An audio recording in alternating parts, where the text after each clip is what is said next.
Is raining. It's a beautiful day today. And first and foremost, man, I was out here running, and then all of a sudden, it started raining out of nowhere. Raining like cats and dogs.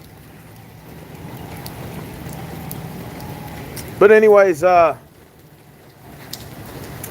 it's apparent that Donald Trump's approval rating is 35%. I'm actually kind of shocked. Not for one that it's below 50, but for certain that it's not a lot lower than 35%. The ceasefire thing obviously didn't last. I think we kind of suspected that wasn't going to happen. The ceasefire didn't last that long. I think it lasted one day. One day out of all the days. It's supposed to be like a 2-3 week ordeal, and it lasted what, 2 days? 2 fucking days, bro. No, I take that back. 1.5 days. So you don't get the credit for the full 2 days, Trump. Yep, your approval rating is 35%, man. I mean, I don't know, man. That's not really much of a flex. Not really much of a flex. I wouldn't call that a flex. You say you got 35% rating? In fact, your unemployment rate, if you include 2017 to 2021, and you include the presidency now, and you compare it to Joe Biden's term, your actual unemployment rate is higher than Joe Biden's. Now, I don't know about me, but that says a lot. Jesus, Lord of mercy. So, if Joe Biden had an unemployment rate of like roughly over 4%, right? So it's like roughly over 4%. And then your unemployment rate is roughly over 5%, then we can make the argument that, well, the unemployment rate is a lot higher under the Donald Trump administration than it was under Joe Biden's administration. That's not good. I don't think that's a flex you want to have, Mr. Trump, man. Just want to say, my opinion matters, which probably doesn't, but, hey, unemployment rate's a lot higher under your administration than it was under Biden. I'm not trying to flex for Biden, but just saying, hey, lesser two evil argument. But yeah, your approval rating's 35. I'm shocked it's not a lot lower than that. I'm shocked. The ceasefire thing didn't last that long, what, like 30 hours or some shit? Didn't last that long. Wow. I guess that strong arm fear tactic you used to do is not really that scary anymore if you think about it. Is this me, or I'm just ready to move on from him and just put Rand Paul in office immediately? Impeach him, put Rand Paul immediately in office. Like, I'm really like that point. Not that I don't think we can do that, but if I had it my way, I think that would be the best. That would be the best fit going forward. But yeah, that approval rating 35%. Jesus, Lord of mercy. It's probably gonna be a lot lower than that. Give it till the summer. I wouldn't shock if those numbers go under 30% by the end of the year. And by the time the AI takes over and taking over all these jobs, wiping a lot of these jobs out, that unemployment rate's going to be a lot higher than 5%, Mr. Trump. I can guarantee you that. In fact, in the trajectory of where AI is going, they say unemployment rate could reach 50%. Now, I don't know about you, but to me that sounds kind of scary, doesn't it? Just imagine unemployment rate at 50%. And possibly going into next year, if AI is on the rate of what it's doing. And so people say, well, how are corporations making so much money and the record profits are so high and the stock market is so high if people are still struggling? I'm like, well, that's easy. I can answer that for you in 2 seconds. But allow me to elaborate. If 2/3 of the spending for your average corporation goes into labor cost, or payroll cost, excuse me, payroll cost.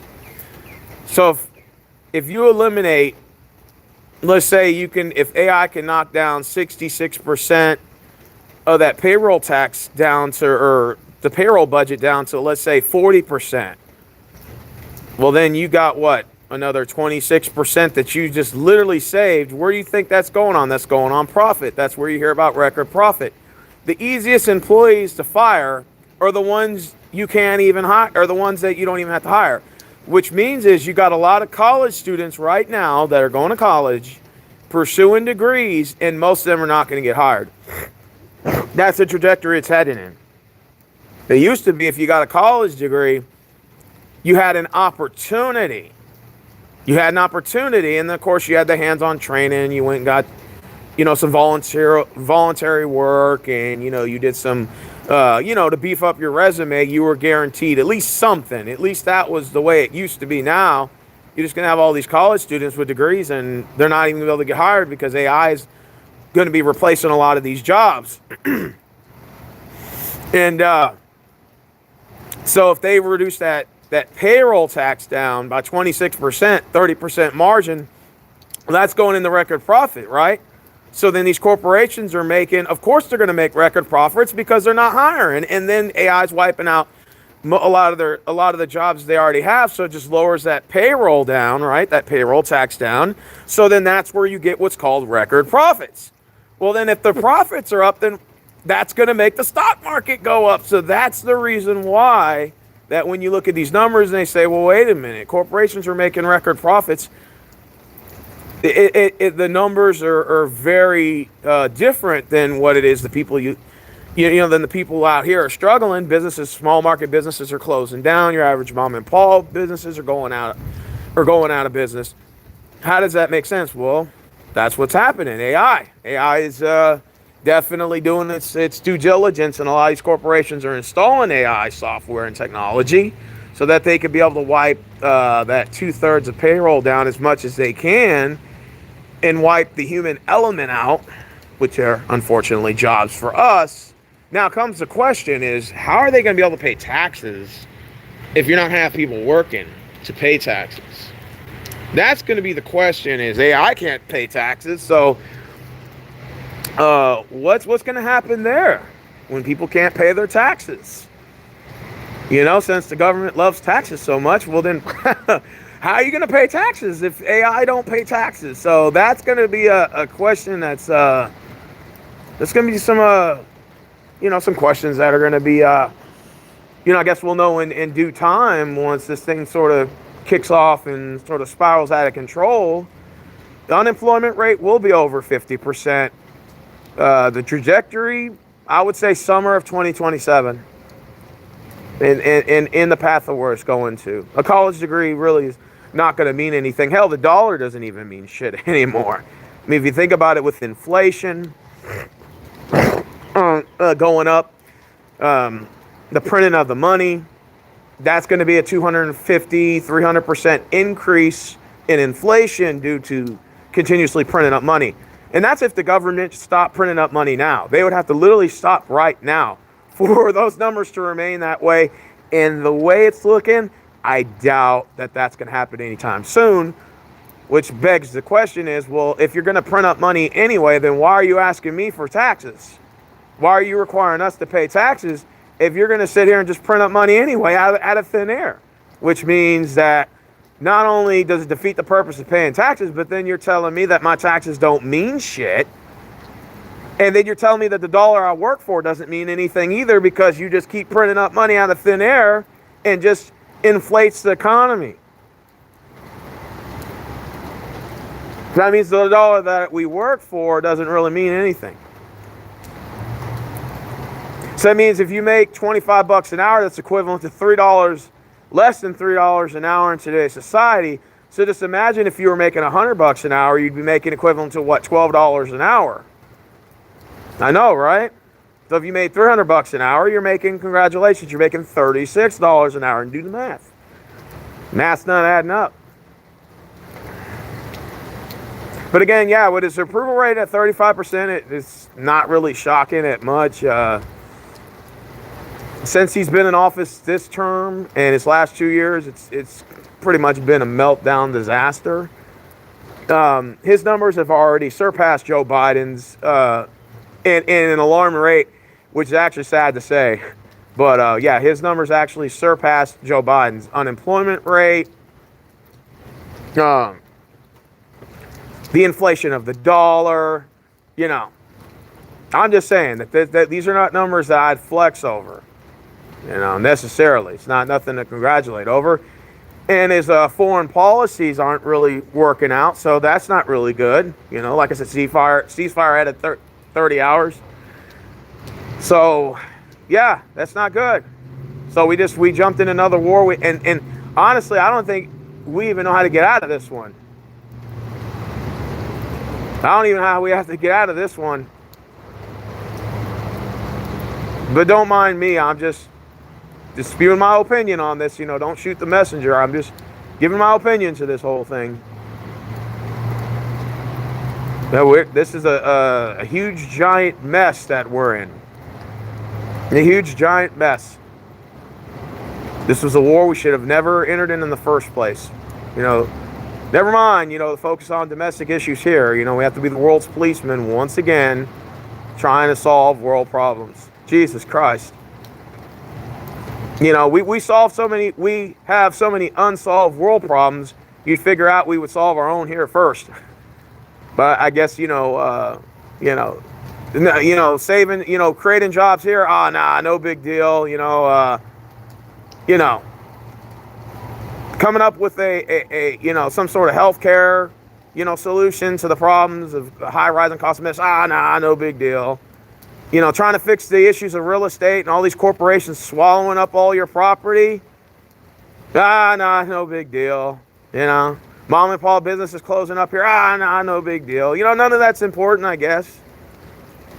And our population is declining, by the way. Forgot to mention that part. So, the population is declining. Oh, no, that's not important. Don't worry about that. Birds on their feather flock together. Our taxes have increased. No big deal. But we got to be the world's policeman everywhere else, right? Because that's more important, right? Because we still got to flex that mighty arm again. Flex that muscle. Well, sooner you flex it for so long, eventually the muscle just deflates. Everything has an expiration date.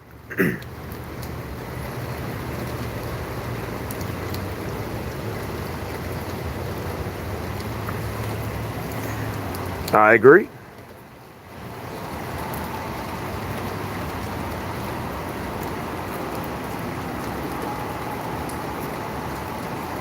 Hey man, look, we got a lot of people here in the comments and a lot of trolls. What's good, man?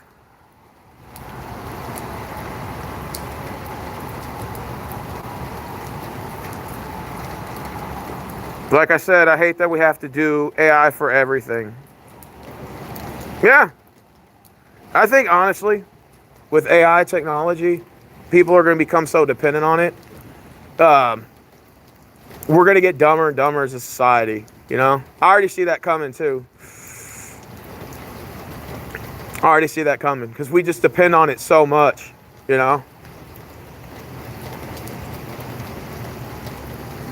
And people say, well, they're just wiping out the jobs that aren't really important. It's just, the only jobs they're wiping out are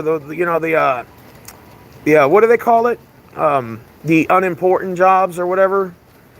And it's like, okay, but what makes you think they're going to stop there? Like, let's say they create a robot, maybe not now, but let's say 10, 15 years down the line, because it's possible that they can perform like almost every human function. Like, just saying, construction, let's say a trade, some sort of tradesman skill. I'm just saying, it's possible. And if that does happen, because I didn't think AI would be like this, we'd be wiping out a lot of jobs. Now, if you enhance it and they build robotics, corporations aren't going to stop there. If they can get that payroll tax down from 40% to 20 or 10 or 5, what makes you think they're going to stop? They're going to keep going with it, man. I'm just wondering, in a apocalyptic scenario, what happens from here? People are out of work. They don't have any money. They have nothing to live for. I mean, you pretty much crashed the fucking dollar. And then not only that, you put us in these unjustly wars. You know? I mean, what happens in an apocalyptic scenario when people have nothing to live for? To me, that's going to sound like a very dangerous society, in my opinion. Because if you have nothing to live for, what good morals are there left? People are just going to be like, well, I got to feed my family, right? I got to go and support a family or whatever the case is. Well, I guess I'm going to have to start stealing, you know? I'm not encouraging that, but I'm just saying that's going to be the mindsets of probably most people, is they're going to say, I'll do whatever it takes to feed my family. I mean, just the sound of that kind of sounds a little dangerous, don't it? I mean, in a apocalyptic scenario, it sounds like just a big giant battle royale. I just think we've gotten too greedy, and I think it was just from the stealing and from just, the greed in general, cutting corners. You're seeing a lot of that now. I just think that it was bound to happen where we were going to be in this mess. It was just either sooner or later. Inflation, wars, all this stuff was just going to get to the point to where eventually it was going to get to this. It was just a matter of time. I just didn't think I'd see it in my lifetime. I thought this would be like something like 100, 200 years from now. The thoughts of AI and all that stuff. I mean, have you guys seen the movie The Terminator? I was watching it the other day, right? Just for shits and giggles. So I was bored. I was wanting to watch movies. So I was watching The Terminator. And they said the year was 2029. I'm like, what the fuck? And it shows Skynet. It shows like the beginning where like that skull's being stepped on. And, the Terminators are all fighting, what little humans are left. And I said, whoa. 2029 is what, 3 years down the road. I mean, that's pretty fast if you think about it. Like 3 years down the road. Kind of scary if you think about it.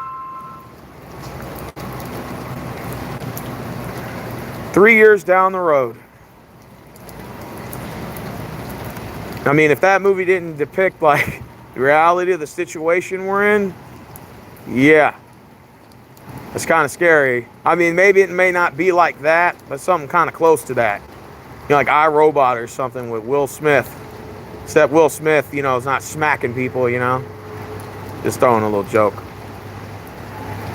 But yeah, I think this AI thing is kind of good. It has some good to it. But then again, it could go spiral out of control. And you may see unemployment rate skyrocket to 50, 60, 70%. And when you have a lot of people like that unemployed, it's just going to beg the question is, what's going to happen if they have no source of income? They have no source of ability to feed their families, stuff like that. There's no jobs being offered, right? So you have no way in bettering yourself for most people. What happens in that scenario, It doesn't sound good, right? Because what's the opposite of jobs? Right? You're going to take, you're going to steal, you're going to do whatever it takes to survive. And I mean, if people aren't already in that mode now, just imagine, when unemployment's 50, 60%, 70%, what do you think they're going to do? They're going to take from the other 40%. I mean, I'm just telling you, in history, it's showing like that. The French Revolution is one way to look at it. There was no middle class. So what do you think happens in a situation where, you're in a similar scenario where you wipe the middle class out? See, the whole middleman's just completely wiped out, and now you're just stuck with either everyone who has everything and then a lot of people who just are going to have nothing, and the middle class are just going to become part of the poor. And you might have some of them kind of like leapfrog into the top, a little bit of them, but not too much. And then you're just going to have a scenario where you're going to have maybe 15% of the world that has everything, and then you're just going to have 85% that has downright next to nothing fighting over everything, and it's not good. It's not good. We need a middle class. Middle class drives 2/3 of the spending. It also drives 2/3 of the economy. Last thing you need is to drive a wedge fork into the middle class.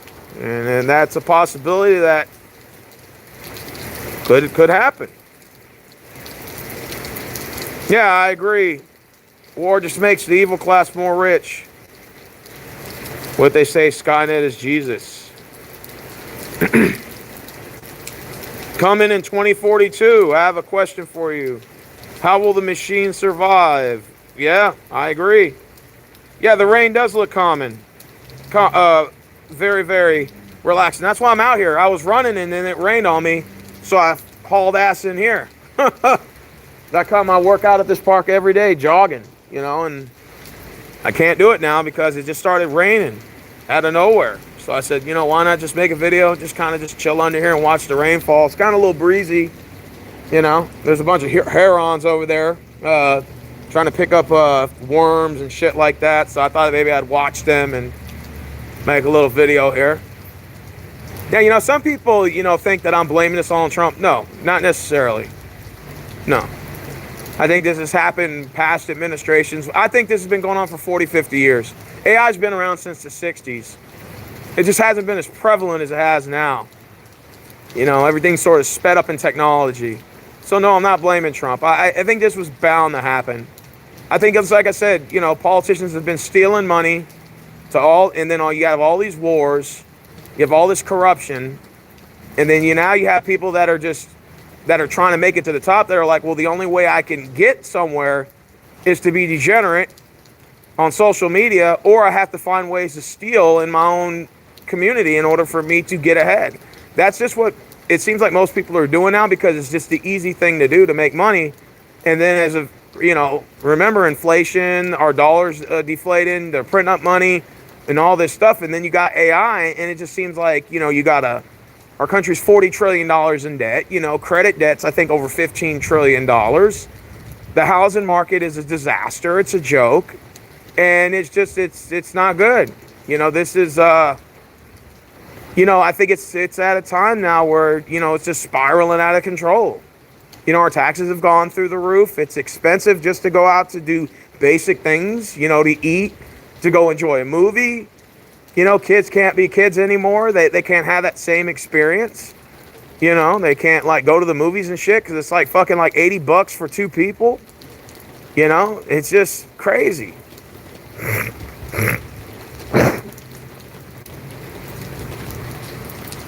And just becomes expensive to even do the basic things, just to do, the basic things to do to have fun. You can't even be a kid anymore because you have to think about finances. Then you see your parents struggling and you have to think about them. It almost sucks. Now you're 8 years old, but your mind's fucking 40 already. I mean, I'm just saying, in the direction it's going, you have to be fucking 12 years old and start taking financing classes and stuff just to prepare for this disaster that we're in.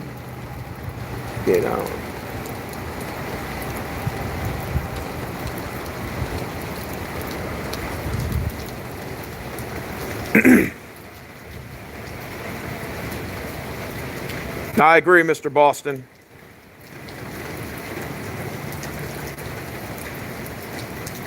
I can share with the class whatever I like, sir. I have as much Trump derangement syndrome as I can. I'm a conservative with Trump derangement syndrome. I am a Rand Paul guy. That should be our president. That's my president right there.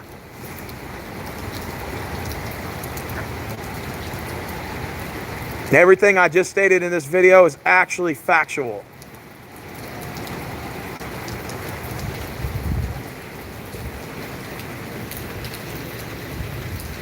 Thank you, Mr. Boston. Yeah, most people don't have an idea on how bad it is. I agree. Like Hurricane Harvey. Oh yeah, Hurricane Harvey was a bitch. Renting rooms for $1,200 to $1,300. Damn, you can find a room for $1,200 to $1,300? Damn. They're saying that it's possible that rent could be $4,500 in the next couple of years, a month. Rent. Not mortgage, rent.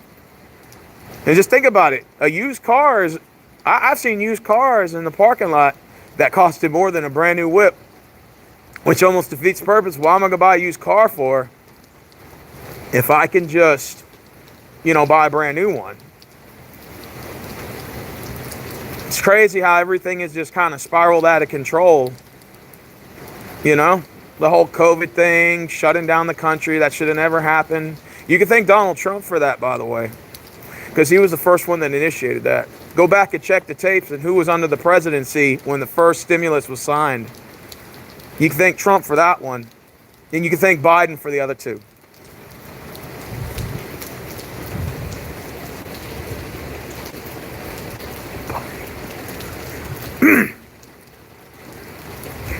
Sometimes I almost wonder like what it would be like to be a heron over there. Just pick fucking worms all day and not worry about shit. Seems like a less stressful life. Or maybe be a tortoise. You know, like those tortoises live up to 150 years. You could be a tortoise for 150 years. Even longer. Or you could be a tree and live up to 500 to 1,000 years. You don't have to worry about a single bill. Well, you just have to worry about people tearing you down. Tearing this tree down. But other than that, you'd be in a stressless, free world. You'd be in your own world, your own mind.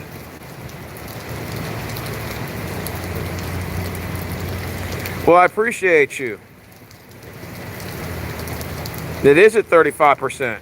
And like I said, that ceasefire didn't last that long. What, like 30 hours? Now gas prices went right back up.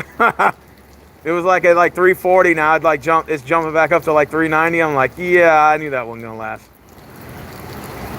Yeah, it's terrible, dude. This economy is a clusterfuck. It's a clown show, and it's been this way for quite some time. For quite some time now. I would say at least probably the last 8 years. It's been on the decline. And now it's just sort of revving up. AI's coming in, inflation of the dollar, the printing of the money, the real estate scam that's going on in real estate. Large corporations swallowing up all the property. Mom and pop stores closing down. More wars, of course. You know, we got politicians that are like their 90th birthdays tomorrow, still in office, no term limits. I mean, might I say more? Is there any more that I need to add to that? Cost of medicine, cost of food is going up. Car repairs, insurance rates, insurance premiums, health insurance.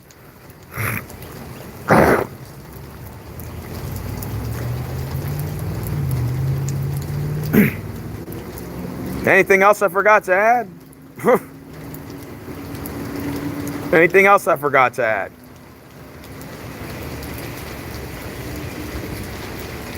Oh, it's for certain. It's for certain that it's possible. Look, I know I might be kind of far stretching this, but I think that this is kind of like the Roman Empire. I think this is like maybe like the downslide here. They say that everything that's good comes to an end eventually. I just didn't think it would be in my lifetime. I thought this would be like 500 years from now or something. It's probably going to happen a lot sooner. And it's probably not just going to be here. It's going to be all Western civilization. Probably on a global, it's probably going to be on a global perspective too, because if you think about it, you know, the very powerful people will make it by the end of this. You know, you got population declining. People aren't having as much kids anymore, hence why they're closing schools down. I even see this over here where they're going to close like 4 or 5 schools down. Because the population is declining. People aren't having kids at the rate that it should be. Especially in Western civilization. Like in Europe, United States, Japan even. Are recording less kids. So what does that mean? Population declining. You don't need any more schools. You don't need as many schools. Right? Because you don't have many kids. So, yeah, it's not good. I remember when I used to ride the bus, man, you used to have to stand up because there were so many damn kids on the bus. Now it's like, you could probably drive my whole entire neighborhood and may see like, if you're lucky, a quarter of the bus filled.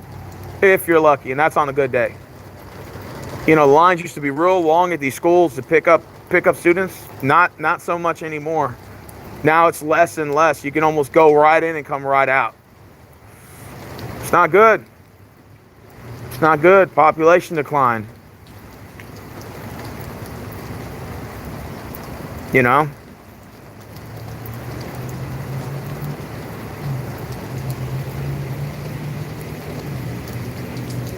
True that. Homeschool.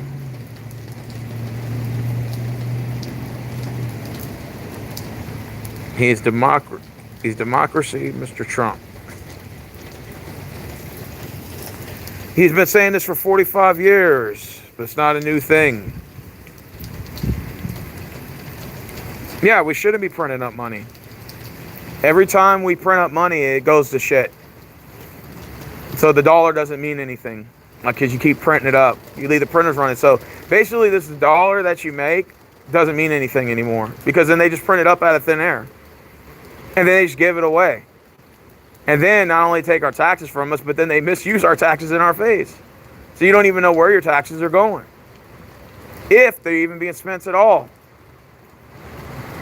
You know, we don't have an oversight and overseer to see where our money's going.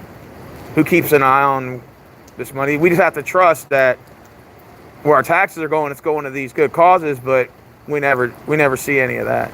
It either goes to war or it just goes to some hedge fund and ends up writing it back in the pockets of politicians. You know, which I'm always wondering, since the IRS loves auditing people so much, how come A, we don't audit the IRS, and B, how come we don't audit these politicians who have multi-millions of dollars in their bank accounts, but yet their salary only makes $175K a year before taxes?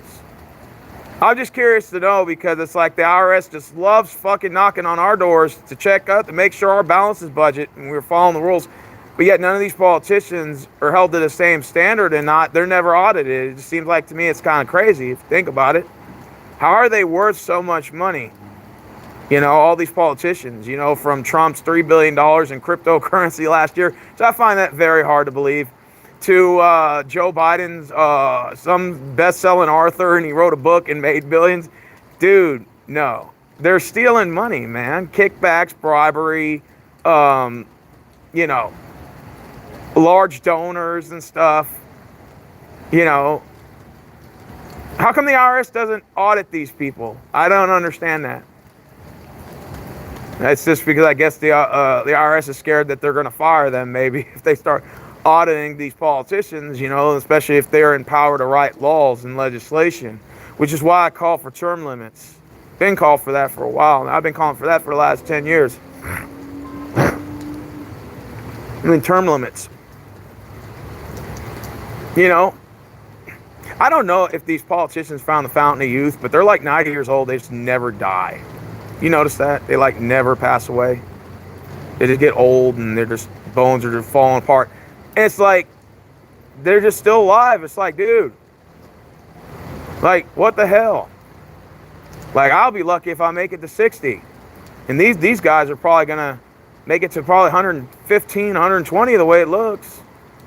Maybe they found a fountain of youth or something, or maybe they're doing some sort of scientific experiment. I don't know, but this is crazy because to have 90-year-old people running the country, I don't know about that, man. That's just weird to me. You know, it's obvious it's about power at this point. It's not even really about money, because they've just stolen so much money that they could just buy anything. You know, it's just a number now. So they're just bored and just say, fuck it, I could just implement laws to fuck with people just to fuck with them. Guys, it sounds kind of devilish to me, you know. To just do that just to fuck with people, just to get a kick out of it, you know. Can I get term limits on the next ballot? I would love to vote for that. I don't know if there's any politician that is going to push for those things. I could just maybe name 3 off the back. My boy Rand Paul is one of them. He wants term limits. But then again, I mean, they could just be saying that to save face, you know, just to kind of look good in front of the press. But in reality, I don't think we'll probably ever see that happen. Just like we'll never see tax reform in this country. You know, it's like the elimination of property taxes. You know, Abbott's pushing for that here in Texas. DeSantis pushing for that in Florida, which sounds like a pretty good idea. You know, to me, it would be a start to finish to people not losing their homes due to the fact that you own the home, you shouldn't have to pay taxes on it. I mean, you already have to pay for house repairs, that ain't cheap. Pay for your house repairs, leveling, remodeling, you know, any plumbing, electrical problems, blah, blah, blah, etc., etc. And that can already drive up the cost. And now you're telling me that I could lose my property because I don't pay a property tax on a property I already own? That doesn't sound right. That don't make any damn sense. How are you going to sit there and tell somebody that they don't own a house they already own, and then you just take the property through their eminent domain, or you just take it because they just didn't pay property taxes in 3 years? They own the property and the house is paid off, then why are they still paying a tax on it? And why are they paying a tax on a property to begin with if they're already paying a monthly note for mortgage notes? Most of it goes on interest anyway. The first, 20 years of your 30-year mortgage goes on interest. So you're basically just like taxing me for nothing. You know, you're just throwing a tax for nothing. Well, you know, it pays for the school and bridges and all that, and freeways and all this crap. Where'd all the money from the tollway go? You have the Beltway open. You're making $3-4 billion annually. Why don't you use that money for the tollway? Where's all that money at? By the way, you know you could take 10 cents, like they do in Europe. You could take 10 cents of tax off the gallon, and that right there would pay for all that. You could do that. There's other formative ways. It just seems like to me this is just another front ways of just stealing more money on top of printing more money, and not to mention the money you're stealing when you're in office. So you're just sitting on just a gold mine now of inflated money. So then the money's only worth a third, so you just have to keep stealing and stealing and stealing. How much is enough? I wonder what drives people to greed like this. I mean, I get it. The thought of looking at a $100 bill looks nice, or at least it used to. Now you look at your $100, it's only worth $12 US. Right? So you look at your $100, it's only worth 12. So the same $100 bill doesn't have the same value, the spending power it does. And so when you make six-figure salary, the average six-figure job doesn't really mean anything. It doesn't equate to anything anymore. You know, you make $110,000, $120,000, $130,000 a year. But the dollar's so inflated, it's not really worth that much. And some people say, well, the answer to that is to raise wages. I'd say no, the answer to that is to have tax reform. And to tell the government to stop spending 40% more than the money that they have. And to stop printing up money. That would definitely be a stop. That would definitely be a start to rebuilding. Is to stop printing money and to stop spending 40% higher than the debt ceiling. This is just an annual average that they spend over. That's crazy. And then they wonder why the dollar's inflated, and they wonder why, you know, no one wants to work for an inflated dollar. You know, not to mention AI's taking most of the jobs anyway. You know, wars, inflation. I mean, this whole thing is just a big disaster. It's a big disaster. Well, sometimes I wonder, are both of these sides, do they working together? It kind of seems like they do at times. It kind of seems like they're like part of the same problem, like two sides of the same coin. I talked about that in my last video before I put it to private. But yes, two sides of the same coin. Two sides of the same coin working together. They call me crazy. I think the only reason why Donald Trump was put in office now, and this may be on a hinge, okay? You may call me a little crazy for saying this, but I think he was there. The only reason why Donald Trump's in office now is to drive the NWO. And I'm not talking about the wrestling NWO. I'm talking about the NWO, the actual New World Order. You know, I think that they put him in office for that reason, man. That's just my thought. You know, man, people are saying he's already going to run for another term. Well, I thought there were only 2 terms of the presidency. Well, I guess the rules have changed all of a sudden. You know, I guess rules are meant to be broken. You know, the old saying. You might as well just do away with the Constitution while you're at it. I mean, just don't forget it. You know, just do away with everything. It's just a free-for-all. It's like a bunch of pirates just fighting over a treasure chest, you know? You know? You know what they kind of remind me of? Have you guys ever seen that movie Andersonville? That's a good movie, by the way. Remember when those raiders, they had like that little cabin, and every time like the Union were the prisoners, they would come to that Confederate prison, and every time they would get up, they're like, yeah, you know, we're gonna give you some tea and some coffee and stuff, and you're like, yeah, man, you know, make you feel like you're home, and then they'll just beat the crap out of you with a bunch of fucking wooden sticks and stuff. They would jump you, and they would just take you for what little bit of stuff you had, which wasn't much. And then they would just enrich themselves and have like that nice little cabin, and they would have food. And it was like 30, I think it was like maybe about 100 of those guys, those Red Raiders, I think they call them. So finally, I think it was till finally, they all band together and they just raided that little area, and they just beat the crap out of those guys and just took everything back. They burned that little cabin. Then they put them on trial. Remember that shit? And then they hanged them at the end. Remember that?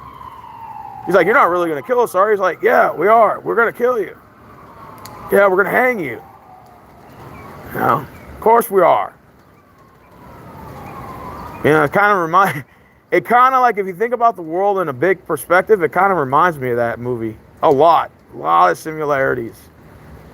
You know, just like, come on, man, you want some coffee, some water? And they just beat the crap. They just beat the crap out of you the minute they get you secluded in a nice little area, you know? It's what it is. You can steal your riches. You don't eat fast food? Oh, I love fast food.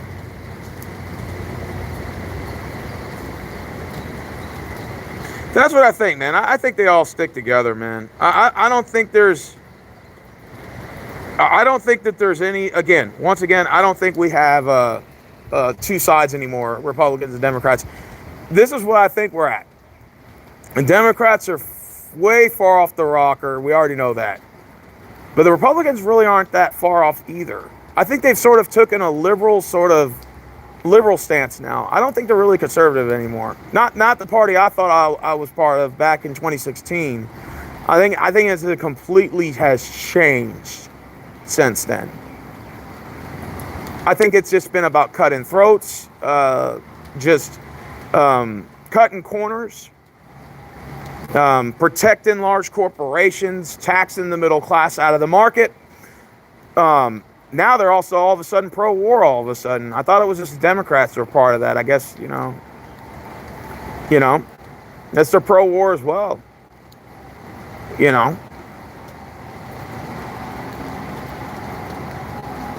They don't believe in printing up money, but they were printing up money for Ukraine. I know. That's the part I didn't get. Like, whatever. That's what I'm saying. I think the Republican Party has taken a liberal stance. I think now they're sort of almost crossing a leftist side. It's crazy, but that's just a hunch that I have. Some people say that Donald Trump is a centrist. Some will say, well, he's a conservative. In my personal opinion, I don't go by... I go by legislation.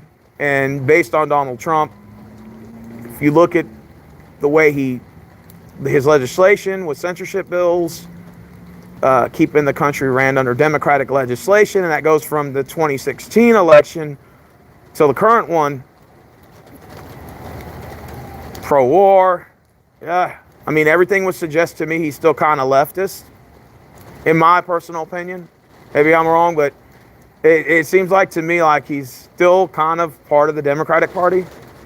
But that's just me from like observing like his actions, if that makes sense. It still seems like he's a Democratic businessman, I guess, if you want to call him a businessman. I mean, most of his success came from his dad. Not really much on his behalf. To be honest with you. The only reason why Trump's got clout is because of his dad. Not because of his personal accomplishments. It's because he came from a family of wealth from his dad. That's just the truth, man. I'm being honest. The whole Trump Towers, all that shit, that was his dad. You know, just being honest. You know, sometimes.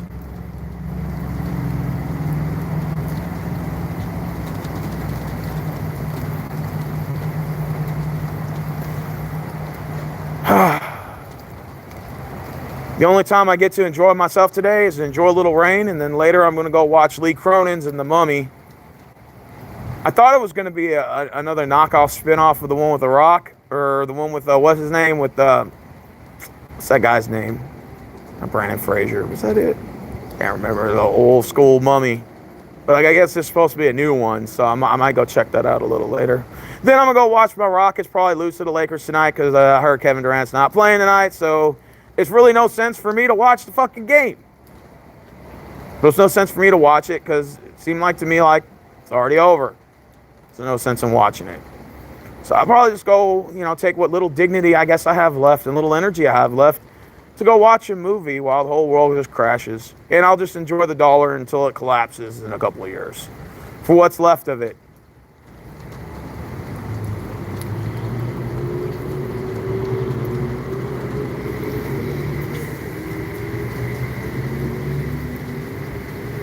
They have your best interest at heart. You know that dude's trolling. You're missing the mark. Only a fool trusted a politician. Yeah, I agree. Nothing wrong with lost souls, so some of them find their souls. Somebody said I'm wrong. Thank you. Man was selected, groomed by a puppet. Yeah, I agree. He was bankrupt 6 times, and he wrote a book about being bankrupt and recovered by lying about it. I know. I'm not justifying anybody's behavior. What are you talking about? What are you talking about?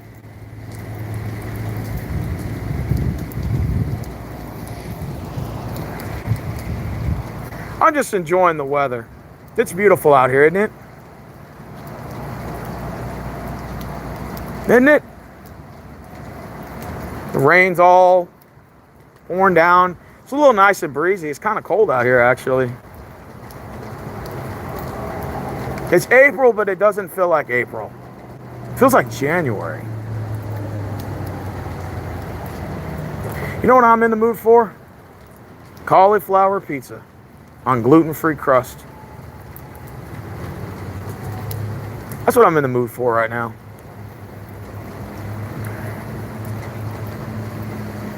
Then maybe I'll have a beer later. I'll have a beer later. And then after that, I'm going to go watch a movie tonight. And try not to think about this debacle that we're in. Many people say the economy's doing well. I'm like, really? Have you not looked around? Have you not looked around at the economy? The economy is not doing well. I'll make an argument that it's not doing well. AI's taking over most of these mom and pop places are closing.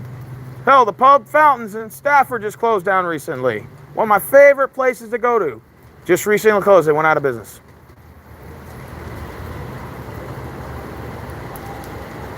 And how they're doing this is because the local mom and pop businesses cannot keep up with the high rising cost of inflation and taxes. So of course they're going to get flooded out of the market because that was the way they designed it now. You know, the whole let the market determine its own value is definitely, that's not going to be the case because it's too expensive to eat out for most people, unfortunately. And so most of these businesses, they can't keep up with inflation. They can't keep up with the high rise in cost of having to pay their workers. And it's just, and they're not making enough money because of the higher cost in food costs and having to pay the monthly note in terms of their taxes and everything. So it's going to be hard. They say, you know what, we're just going to have to close our doors. You know, pretty soon you're going to have 12 or 13 companies kind of just really control everything. And all the rest of us, they're just, you know, they're going to, you know, hold the hostage of a lot of the products. Then, you know, what happens to supply and demand? Well, you know, demand is always going to be up but the supply is going to be low. So then that means they're going to jack the cost up of everything. So you're going to be looking at a supply and demand issue where they can say, hey, well, you have nowhere else to get this from. So you have to shop here, you know, got to pay these costs.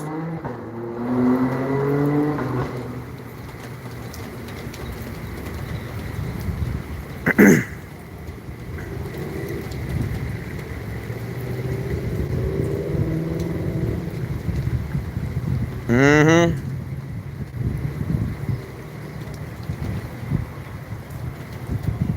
Look at the restaurants on a Friday night. Masses are still going out and eat. Well, it also depends. Most of the times I go out to a lot of these places, it is kind of packed, but it's a hit or miss. It's not as packed as it used to be. I remember when restaurants used to be packed every day. I'm talking about every day. Restaurants were packed.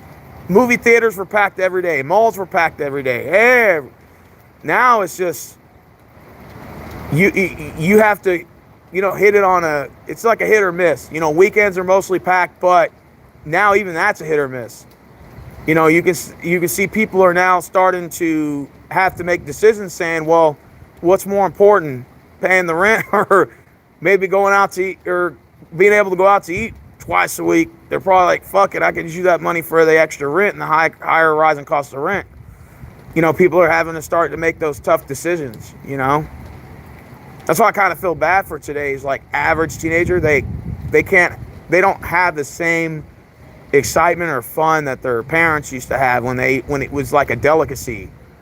You know, like you could go out a penny to the dollar to the movies or whatever and all these places, and now it's just, you know, now they can't even be a kid anymore.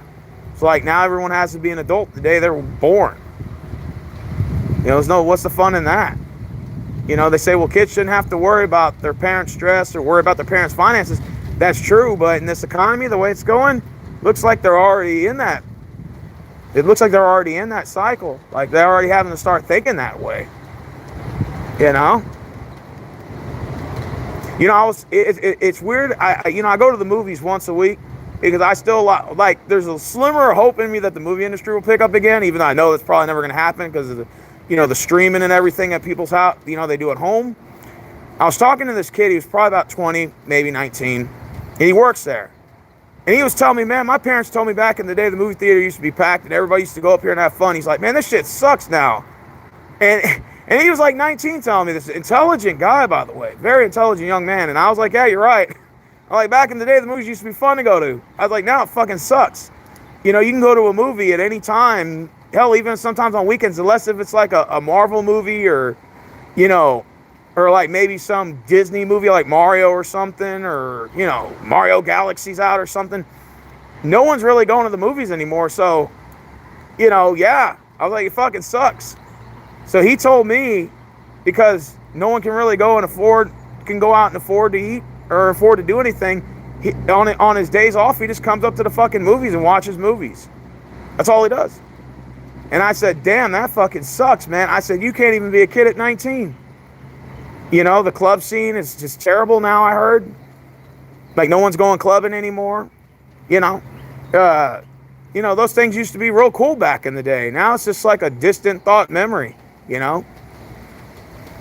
You know, it's like, even if you say, well, if you have the money to go out, you know, there's nothing wrong with that. Yeah, that's true. But when you go to these places, they're not packed and no one's going out, you kind of feel like, you know, like what do they call it? Fish out of water. Like, because no one's up there. And you're like, fuck, this fucking sucks.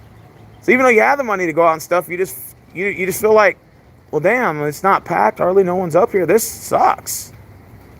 You know, it's like the whole thing is just fucking sucks. You know? So I feel bad for these kids because, like, it used to be, you know, you can go on dates back in the day and, you know, go out with your friends and have a good time. And it's like now it's just like just a distant memory. Now it's just like, if you're going out one deep. If you're going out by yourself.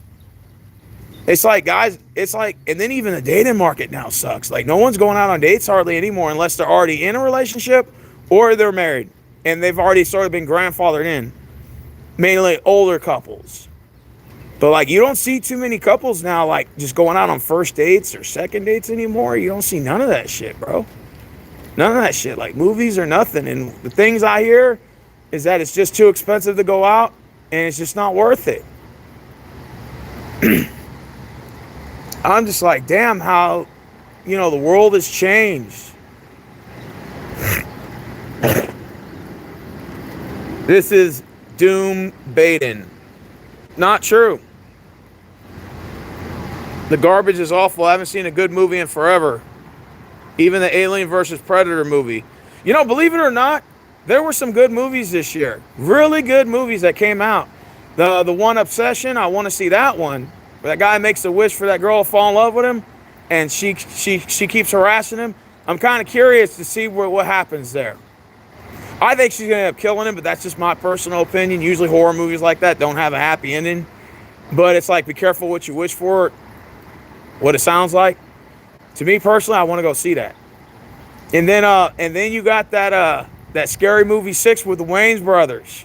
Now that one's supposed to be good. They're making fun of Megan 2.0, the movie Sinners with Michael B. Jordan. Scary Movie, of course, they're making fun of that. And, they're bringing all the old characters back from Scary Movie series. So, and that comes out when? June the 5th. So I'm looking forward to that. I'm looking forward to seeing Scary Movie, man. The Scary Movie 6. Scream 7 was alright. Somebody asked me in the comments how Scream 7 is alright. Neve Campbell's back. This is a bold prediction for all you Scream fans out there. Not change the subject off the title, but what I think is going to happen is I think Neve Campbell's going to be the killer. Now, when is it going to happen? That's going to remain to be seen. But by part 9 or part 10, Neve Campbell will eventually be the ghost face. And she'll be killed off. Like, they have to end it some way. And I think they're going to throw a twist in it. It's not going to be a happily ever after, no more killers. No, I think eventually the story ends with Neve Campbell being the killer. Like, it's just going to drive her so crazy. She just ends up becoming the villain. Just like a plot twist. Just like a, and I think that's what's going to end up happening. I mean, because all that's left is her and Gale Weathers. That's it. From the original. Eventually, I think Gale Weathers ends up killing Neve Campbell off. That's just my opinion. I think that's how it ends. Eventually, it has to come to an end. All good stories have to eventually have an ending. And if they came out with a Scream 7, that means there's got to be another trilogy. So there's going to be 8 and 9. And that's my bold prediction. What I think is going to end up happening. If you're broke, you right? I agree. Scream was alright. The Scary Movie is going to be even better. Like I said, I like the Wayans brothers. They're funny. And in this cancel culture shit, they already said they don't care who they offend. So I'm like, man, I'm down. I like that shit. So, it just kind of sucks. Comedians can't be comedians anymore. You can't make any movies without people being offended. Hell, I can't even do YouTube videos anymore without people going to the extreme. That's why most of my shit's on private. You know what I'm saying? All my good shit is on private. Most of my good videos like these, on private. We live in different times. I remember when I first got on YouTube, and it was innocent fun. Nobody was making money off of this. Everyone was broke. And people just got on here because it was fun. So you were considered an idiot for editing because nobody did that. Everybody was just wanted to hear what you had to say. And that's just how it was. People enjoyed it. People enjoyed the entertainment value that you brought based on your personality or persona. And then editing kind of slipped in maybe about 2015, 2016, 2017. And then from now, it's completely changed. Like, it's not really about producing content anymore. It's just about, in my opinion, it's just a bunch of, what's the way I want to put it? It's not really about what you have to say. It's just about the presentation. It's about the editing, and it's about the storyline, and most of the stuff that these people do are all made up. Like, they make all this shit up, paid actors, They'll have fake scenarios where they're beefing with somebody, and the whole time it wasn't even true. And it's just really more about making money off of here. That's all it really is. It's not even really about your content anymore. And that's the part that I hate about how social media has transpired when I first got on versus how it's transpired now. You know, it's definitely not the same. Back then, people were authentic. People didn't edit too much. They would play music in the background or some shit like that, but people were just, more authentic with their videos. It was more about the subject matter and much less about just trying to make money and just pushing out content that's sort of questionable or may not even be true. Like fake beefs and fake this and just drama content. It was just more about just having fun. And it's just changed over time. When I first got on, doing collabs. We used to do the Google Hangouts. Google Hangouts was a thing back in the day, and we used to do Google Hangouts. Now it's like, well, you got StreamYard, and then you got all these other streaming services you can go on. But StreamYard's the thing that everybody does now. But I remember when it was Google Hangouts. It used to be fun back in the day, man. It's not now. It's just. Now you kind of get shamed for not making money off of content. So it's like, oh, you're not making any money. You're just wasting time on YouTube. I'm like, really? Because when I got on, it really wasn't about making money. It was just about having fun. Like the good old days, having fun and having conversations with people. Now it's more about, if you're not making money, you're just wasting time. If you're not making millions of dollars, you're wasting time. That sort of ordeal. That's where we're at now. We're at, it's either, if you're not producing content, making millions, you're just wasting time on social media. And it's like, well, I just remember when I used to do it for fun, and it just kind of stuck with me ever since. I just do this shit for fun. I don't make money off of this. Which goes to show you my intentions. My intentions is not, I don't ask for donations. I remember if you asked for a donation back in the day, or GoFundMe and all that, you asked people, to donate, you got shamed for that shit. They would call you, they would say that you were e-begging. That's what they would say, you're e-begging on the internet. And you would get shamed for that. Now, that's just the normal thing now. Begging and shit, begging for money and begging for cash donations and producing bullshit content and not even authenticated at all. It's just bullshit, made up bullshit, with paid actors and all that, and everyone's in on it. It used to never be that way. Boy, how the times have changed. It used to be a lot funner to be a part of social media.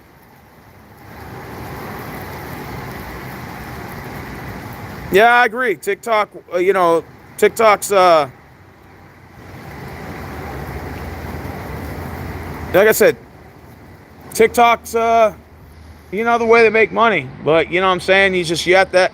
And then a lot of the content now is just kind of crazy. You watch it, you kind of cringe. But unfortunately, these are the times we're in. But it used to be fun and innocent back in the day. You just got on it not to make money, you just got on to have fun. Those days are over. Those days are definitely over. Definitely not the same. What's up, Dynasty Uprising Action? Trump is a liberal. Yeah, he is. I know people call me crazy for saying that, but he is a liberal. Yeah, definitely. Like I said, I'm a Rand Paul guy. He's not popular, no. But he has a plan.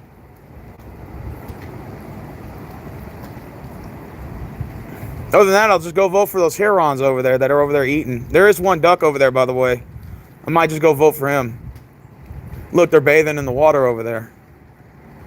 Kind of hard to see, but they're sunbathing. No, they're doing they're bathing in puddles of water.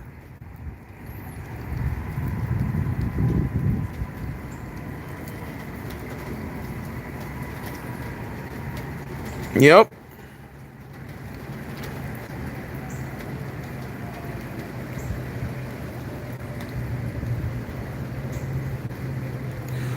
Money doesn't even mean anything to me. Nah, money is just a transfer of power. That's really what it is. If you think about it, everything in life is rented. From the car you own to the house you own to the money you own. Now, of course, that's what they call, you want to do that generational wealth because you want to pass that money down to your kids, hoping that they'll make the right decisions. But if you see the way that things are being run now by the boomer generation, they're trying to pass their wealth off to their kids or grandkids. The problem is most of these kids nowadays, or even I would say millennials too, millennials and Gen Z, they don't really want to own homes at all. So if they're handed a house down from the people, they're just going to split it between them and their three brothers or sisters, and then they'll just blow the money off. That's just what you're kind of seeing already. The whole, we got to own ranches and shit. That whole thing's coming to an end, of owning homes, of owning property. For the younger generation, I think they just want to just blow it off or spend it on other things, but really owning property isn't really a thing that's coming up. No, I think that's more for Gen Xers and boomers, is to own property, which I don't have a problem with that. Don't get me wrong, to own condos and units. And I'm not saying there's no importance to owning several properties, but I don't think that's really a thing anymore. I think if anything, I think they want to be more renters than owning property, in my personal opinion. If you kind of see with the rising cost of everything too, it kind of seems like that's where it's pushing people towards. Because if you got a mortgage and your rent is almost adequately the same, then what would be the point of owning the damn house if you're just going to raise the property taxes anyway? Plus home repairs and all that. I'm not saying it doesn't make sense to own a home, but I can understand why people choose to rent now. I'm not saying not to own a house. In fact, I have an old school way of thinking. I'd rather own a home than rent. But I'm just saying that it seems like to me like they're pushing the next upcoming people to be renters.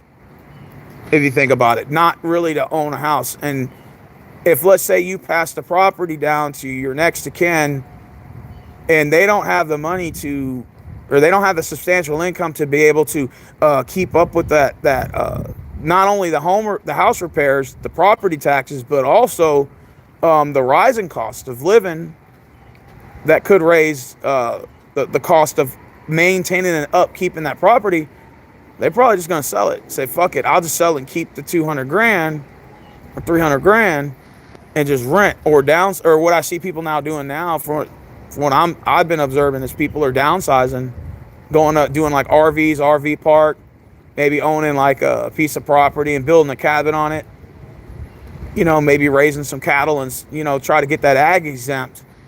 But it just seems like to me like owning residential homes is almost going to be like a thing in the past. The only thing now is just renting them out basically. Or if you're just in real estate and you're just renting out properties by the massive amounts, corporatized wise, then it just seems like me, it doesn't really benefit you to buy a home nowadays. Unless you were grandfathered in, like you're inheriting a house, everything's already paid off.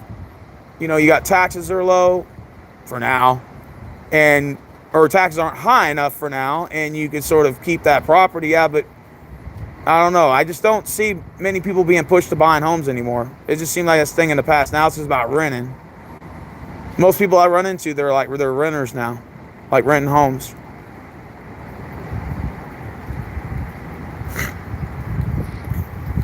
You don't have two homes, which is the silliest thing to me. Yeah? No one's having kids anymore. Yeah, true. People are people. We need to stop labeling people as this or that. We have names. Okay. The Great Reset. Yeah. Wild, isn't it? Yeah. Sell your yacht. I don't have a yacht. I have no bills. It's all paid off. Well, hey, that's a good thing. Oh, hey, that's a good thing. Do you think that boomers had it easily then? It's kind of hard to get into that shit. I would say that the cost of living was cheaper back then, but also you still had to work. You still had to have some sort of job. When my dad grew up, he grew up poor. Now, if you had a whole bunch of money back then hell yeah, that'd be the best time to fucking live. When owning a house was what, like 30 grand, $30,000? Man, or even cheaper in some cases. Hell yeah. That'd be a blessing if we can get back to those days. I wasn't around in those times, but it'd be a fucking blessing. Shit, hell yeah. Will those times ever happen again? No. I just think, honestly, they're just going to be renting a lot of these houses out. In fact, that's what they're doing here in this neighborhood. A lot of these people now, they're just renting the houses out, and they're just buying other property elsewhere. It's sort of like what's happening now. I think Gen Z and millennials are going to be renters. We're all going to be renters, basically. That's where we're kind of headed to if we're not already there. And the rent's too high, so you got to have probably 3 or 4 people living in that house, and then all split it up in 3 or 4 ways. That's where it's headed to.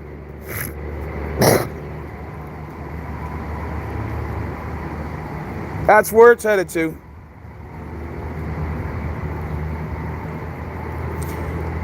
In an alternate universe, it would be nice to own a home at 20 grand a piece. Oh, hell yeah.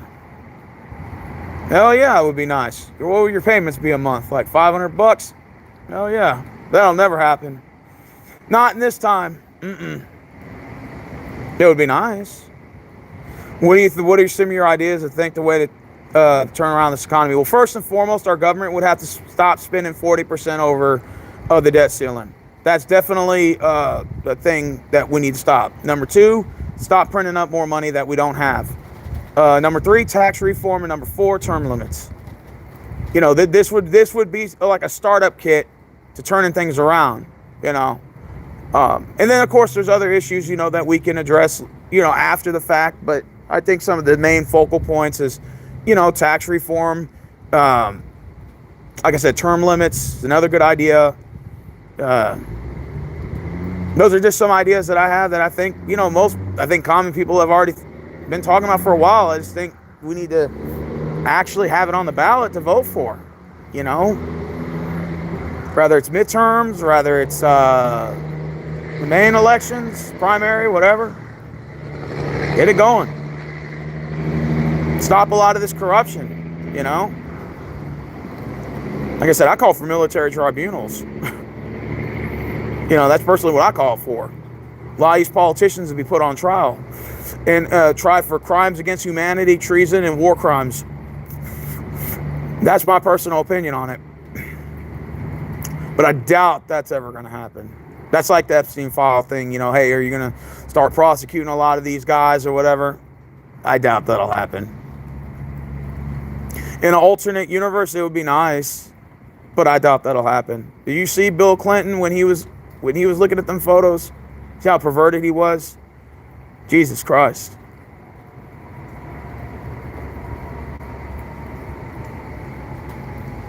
And that wasn't a dead giveaway of his guilt. I don't know what is. But okay, it's not about what you know, it's about what you can prove. If they can't prove anything, then they don't have a case. But at the same time, like his behavior, demeanor towards it was just awfully disgusting. Dude's a pervert, obviously. You know? That's just on the nice end of it. But, you know, again, he's just, you know, his wife's a little off too. I don't know what they see in each other, but I mean, they're both just completely off their rocker, apparently, you know. And I guess this ain't a party thing. This is just like individual people. You know, there's people on the Republican Party, I think, that are weird, like Mitch McConnell. I think he rigged his own elections. In his home state. You know? You know, he trolled everyone and said, I'm retiring, and he comes back like a week later. It's like, what? You know? Dude, this is crazy.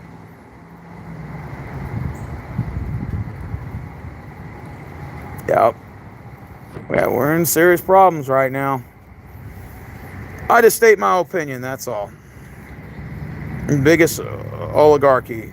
The Rockefeller, the Rothschilds, yeah. Everyone ends up with nothing. Well, of course. Put it in a trust.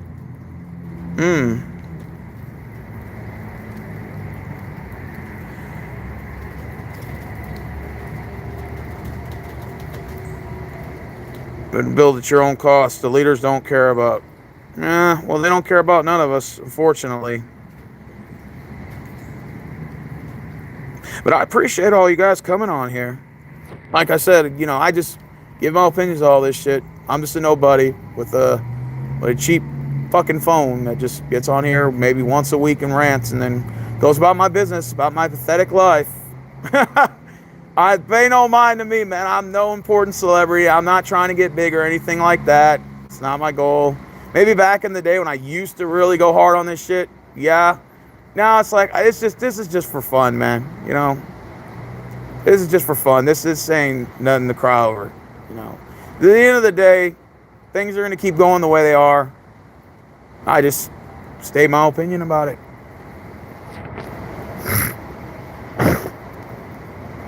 Kind of do want to go for a swim, but not in that damn puddle right there.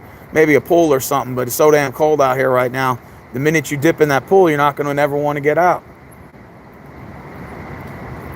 The minute you dip in that pool, you're never going to want to get out. The beautiful thing about this park is this used to never be there, that used to never be there, and none of these kids don't even play in this playgrounds anyway. None but adults come up here, and that's the way it should be. I like it. So it's private and everything. Like I said, I live right down the street from here, so it doesn't really matter. I just go here to jog on the track. Since it decides it wants to rain on me, I said, well, might as well just go ahead and just come over here under the shade and just make a video and go about my business. This park really gets packed on the weekends, and especially after 5 o'clock. That's the best time to come up here. It's packed. I'm talking about hundreds of people up here. Jogging, doing workouts, people over there playing soccer, families and stuff, family events. So people really, this thing gets popping in the, like I said, on the weekends. That's really the time to go. It's about after 5 o'clock. And the sun is out, but it's not too hot.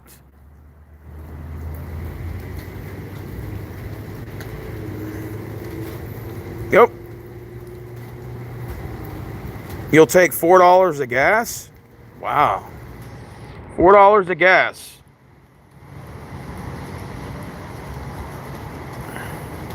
Really? $4 of gas. You sure about that? Because I wouldn't want to have Joe Biden in office either, but you'd rather have $4 of gas? Oof. I don't know about that, man. The last time we had gas prices this high was summer of 2023 when gas prices were at $3.50 a gallon. And now it's at $3.89. So not only has it caught to the summer of 2023, but it has surpassed in 2023. It has surpassed the summer of 2023. And gas prices were extremely high. I mean, just extremely, extremely high.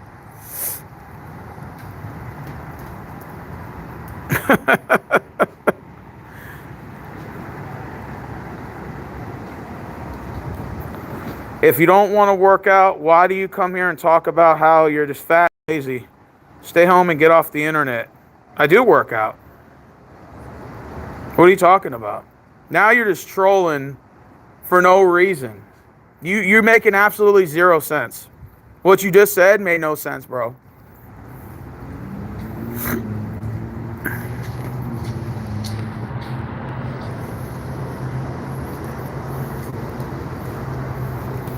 Today's topic is the same topic as it's always been. We just ran until it's time to get up out of here and go enjoy a movie. That's it. Nothing more, nothing less.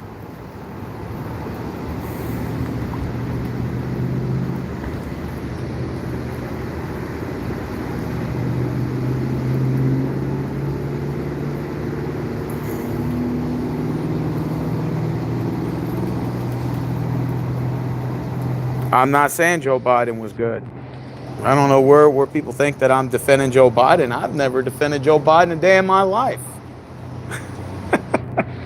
Where the hell do people get that saying? Whoa. Have I defended Joe Biden? I don't think I did. Like I said the last 8 years, this country has been going down hellhole. The last 8 years. That's what I said. It's about 410 here. $3 a summer. Well, I hope you're right.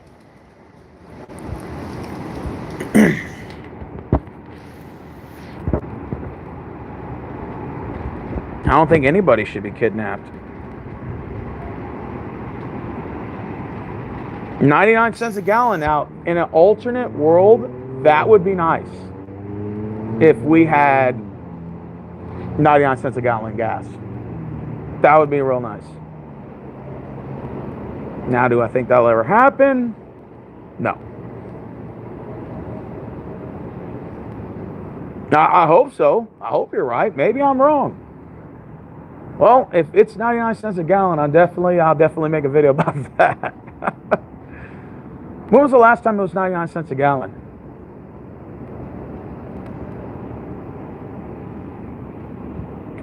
Last time it was 99 cents, what, about 2000? Jesus Christ, wouldn't that be a savior if we could have 99 cents a gallon of gas? Because that's another thing that sucks. If gas goes up, you know what that means, right? That means everything else goes up. When gas goes up, you'll see the cost in some of the products slightly rising due to the fact that we have higher cost in gas, because it costs to transport what your products, and so that's the reason why. But it would be nice in an alternate universe. He says he has a bumblebee trapped on his porch. I mean, it would be nice in an alternate universe to have 99 cents a gallon. Do I think that'll ever happen? No, but if it got under $2, I'd be okay with that. You know, $1.90, $1.85, $1.80 gallon gas. That would be nice. What are your thoughts about the healthcare system? Well, I can tell you this: our healthcare costs has gone up tremendously. You know, some people say, well, universal healthcare is not the answer. But then if you let the market determine itself, everything just goes up, right? And product costs. I don't know if it's going to have to take us producing jobs here to manufacture our own medication instead of depending on foreign medication. Yeah, that's probably what it's, it's about, creating jobs here. But the problem is that the labor cost to produce a lot of this stuff is going to cost a lot. I think that companies just aren't willing to invest here anymore. And so that's why a lot of our jobs are going, unfortunately, overseas. But if you think about it, even if the labor cost was cheaper here, it still wouldn't matter, because at the end of the day, AI is just going to take a lot of these jobs anyway. I think AI was coming for jobs regardless what the cost was going to be, like what the labor cost was going to be. And I think that's where a lot of people get misconstrued into higher wages or lower wages.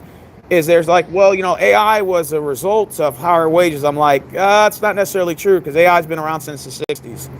So in hindsight, would you make the argument that back then when, let's just say in 1988, what was it, $2 an hour, or 1969 was $1 something an hour for minimum wage? Would you make the argument that AI was a creation of that? No.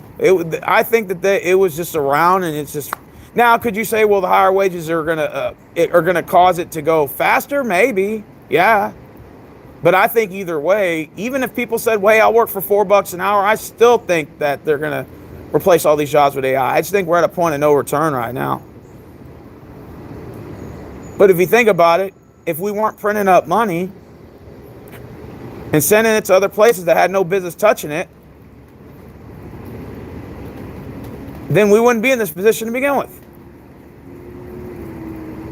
If you didn't inflate our dollar and shut down the economy and have small mom and businesses being taxed out of the market, we wouldn't be in this position. The problems in real estate going on right now with corporations buying up all the property. I mean, we wouldn't be in this position with the housing market if this wasn't happening. And how they're able to manipulate the stock market is another thing, like insider trading and stuff like that. Some of these politicians are doing. Yeah, we're in some. If they weren't stealing, we wouldn't be in this position in the first place.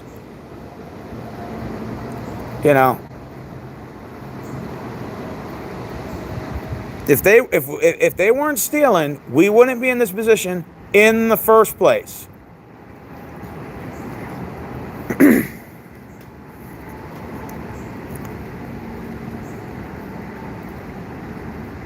Yeah, I know. I said it's been going on for years. I'm not denying that. That's what I said. It's been going on. I think it's been going on for 40, 50, 60 years now. I just think now it's just, technology has just gotten so prevalent. Now it's just things are just speeding up so rapidly. We just see it before our own eyes. That's what I think.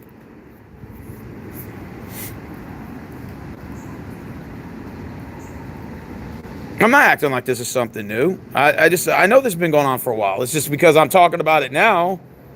It seems like it's new for me, but I've had videos about this that are on private for a reason. So that's why. But I've been talking about this on collabs with the Prodigal Hill, videos with Chem123. I've done solo videos by myself like this one. We've collabed, had these discussions, and it's just those videos are on private. That's why.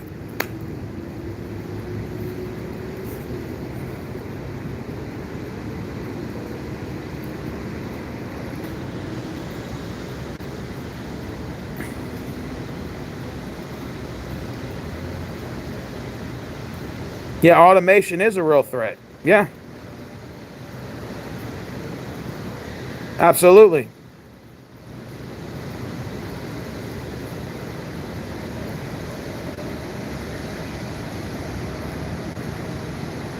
What I don't get is we have the ability to drill here, right? We have the ability to drill here. So how come we haven't done that? That would bring the cost of gas down if we drilled here.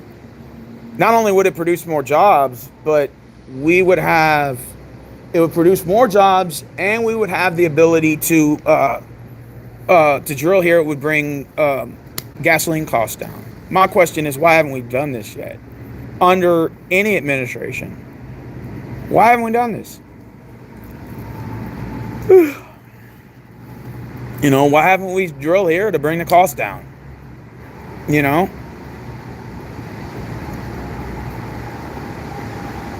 There's oil here. So maybe it's the theory that we've depend so much on foreign oil that our idea is, well, we can use up all theirs and just use ours up then after. And I'm like, I don't know about that. We have enough oil to drill here. That'll last us, hundreds of years? So why don't we just drill here? And that way it brings the cost down. 99 cents a gallon, 89 cents. We could do that. Drill here.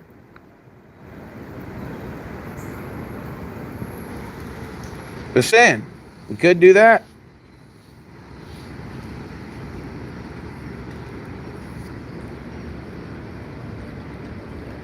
Drill here.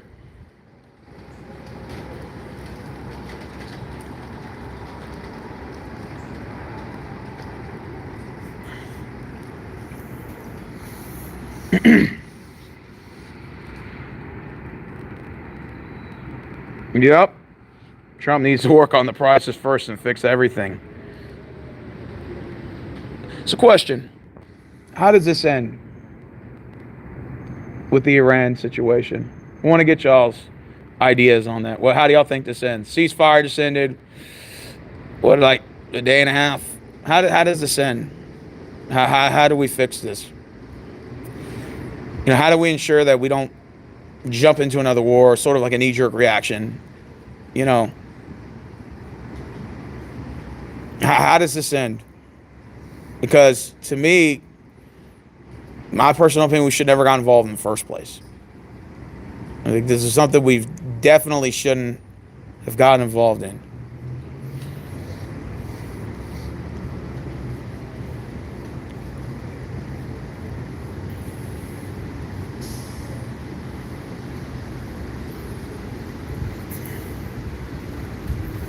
Oh, God, please don't tell me that's true.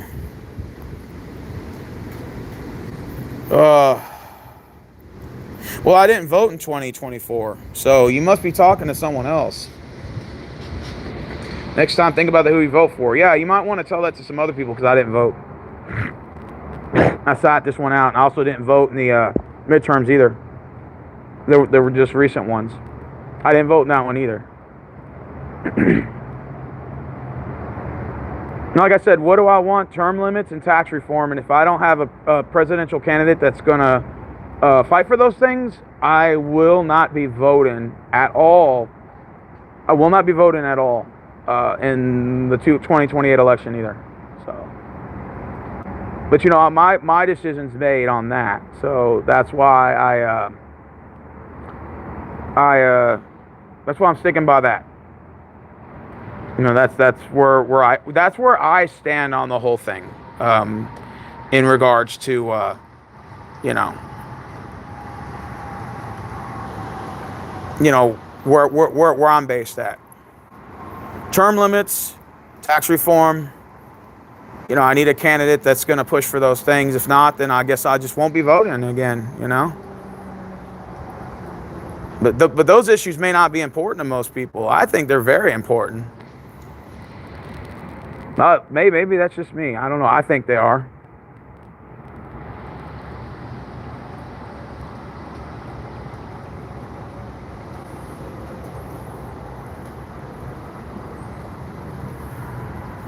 It applies to you twice as hard then, and how is that?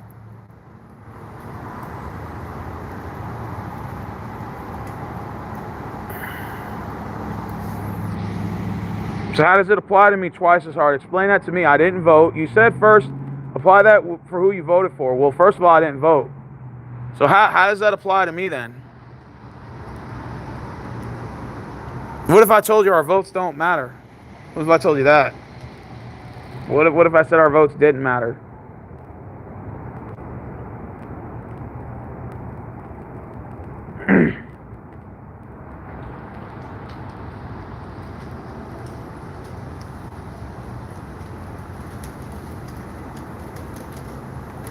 Yep. Matt P 2130 is correct.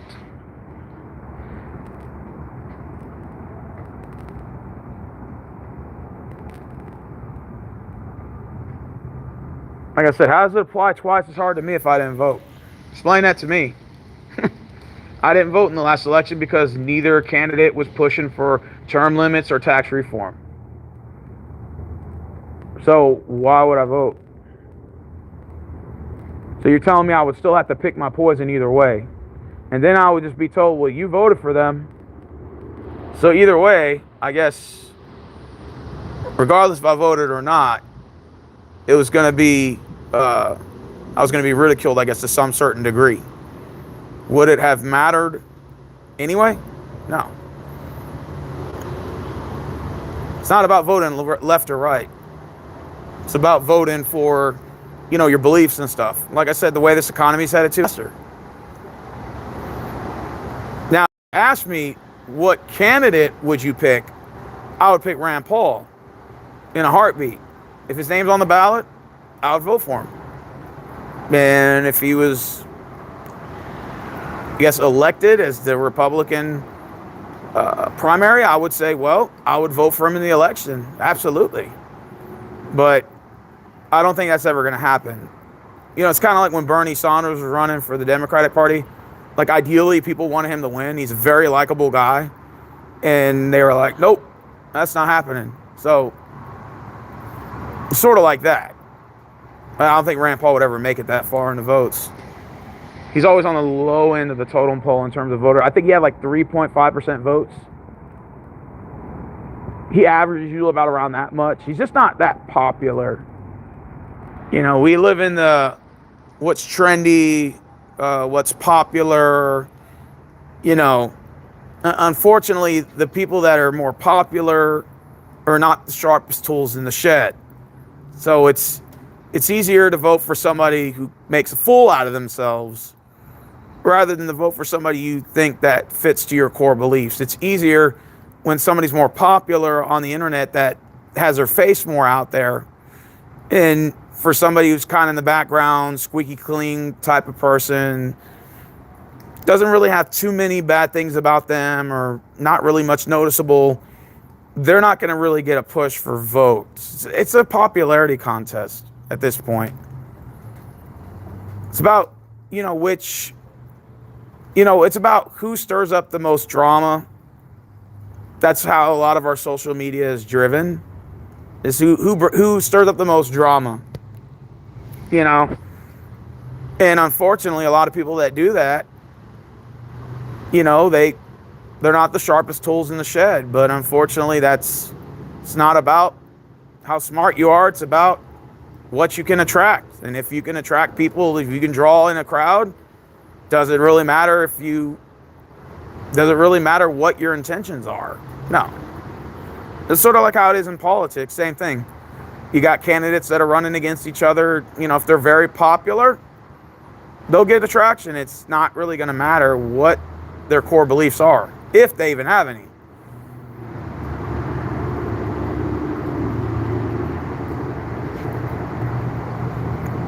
Sort of how our country's ran, sort of how social media is run. That's how society pretty much is.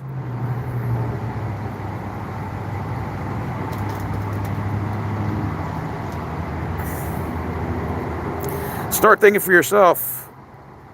That's a good way to put it.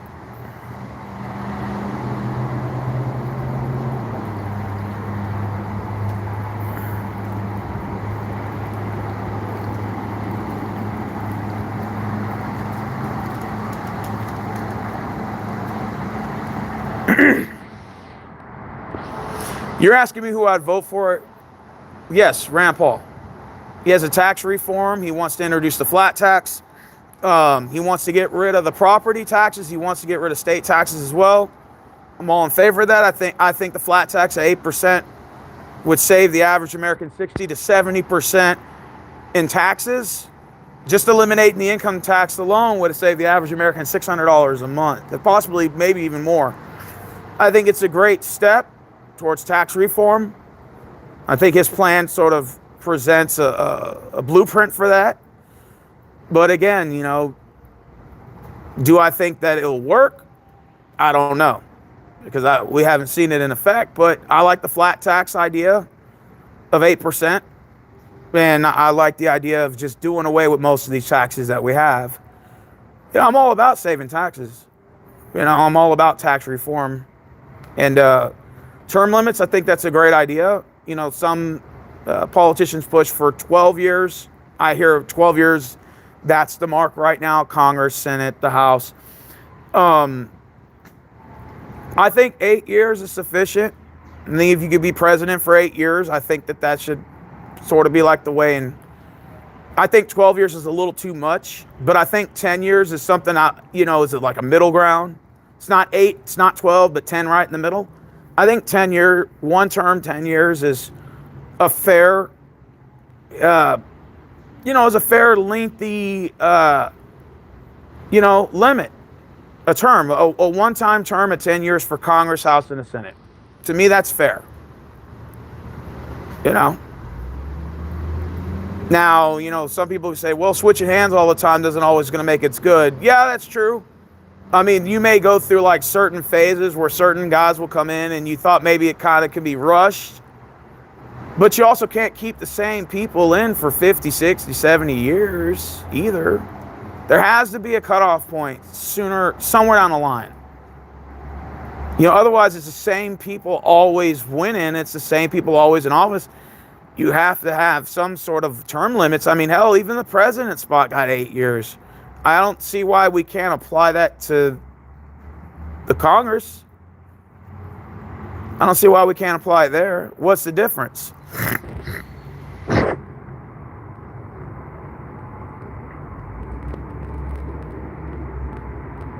Cutoff is 93. Yeah.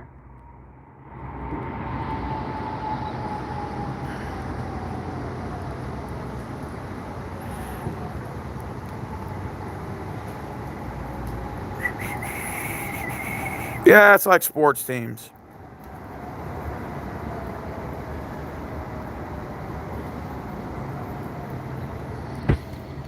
I didn't vote for Kamala. I didn't vote at all. I told you I sat out in 2024. Now, if you ask me who I voted for previously I voted for Trump in 2020 and I voted for Trump in 2016. So I hope that answers your questions. 2024 I sat out. The midterms I sat out. And if it's J.D. Vance and Gavin Newsom in 2028, most likely I'll be sitting that one out as well.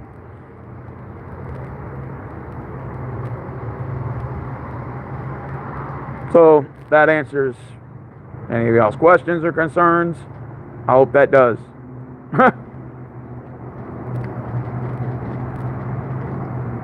So if I voted for Trump in 2016 and 2020, which I've already admitted to, right? And I didn't vote for him in 2024, what does that tell you? Did that tell you I jumped ship? No, that just tells you I didn't vote. I just didn't vote. Just sat it out. So I'm not voting.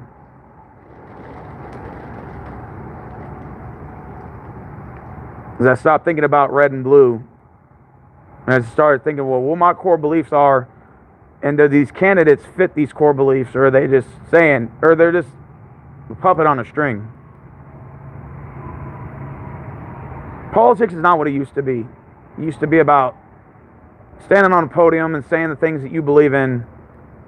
Now it's just a big popularity contest. A lot of drama, a lot of personal in your windows, a lot of 3-second TikTok clips. You know, that's it. It's not really about anything else, unfortunately. That's kind of where we've gotten at now. In fact, it's such a mess. Politics is such a mess right now. I don't even think we trust any of them anymore.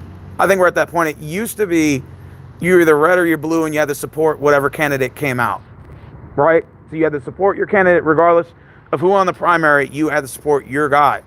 And that's the way it had to be.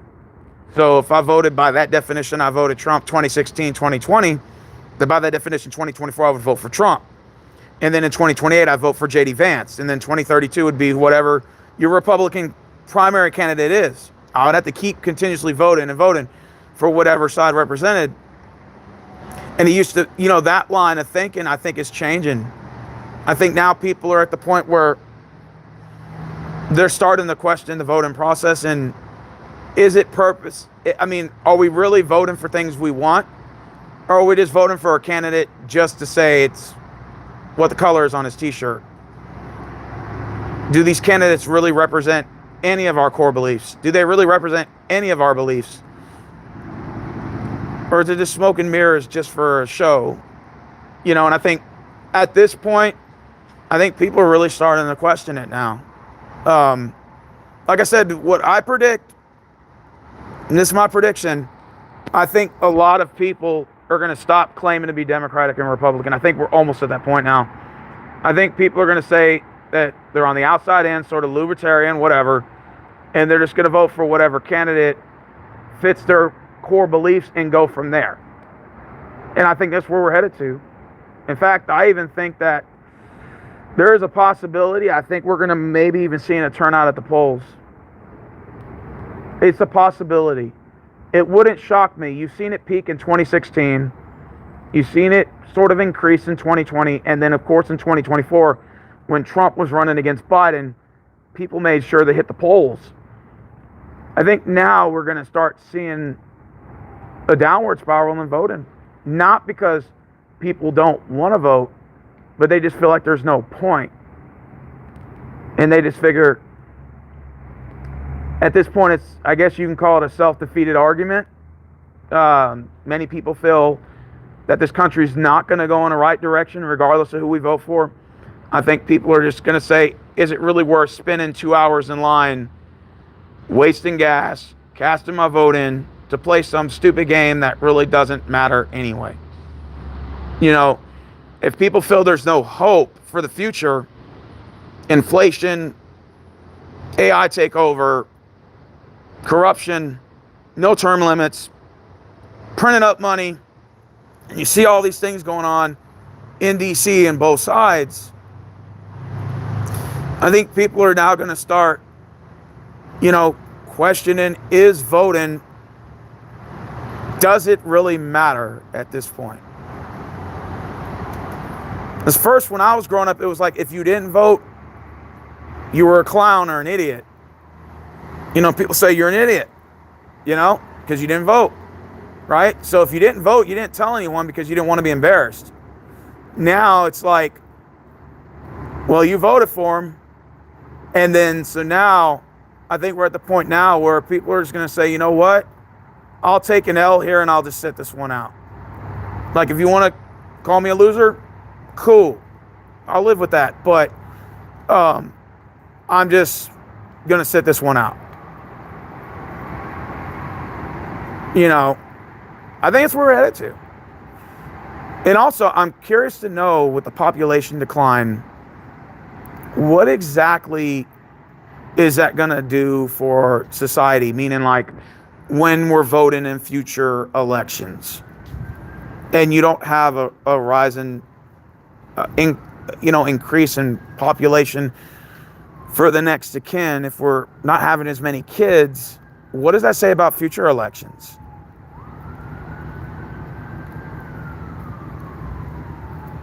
What does it say about that?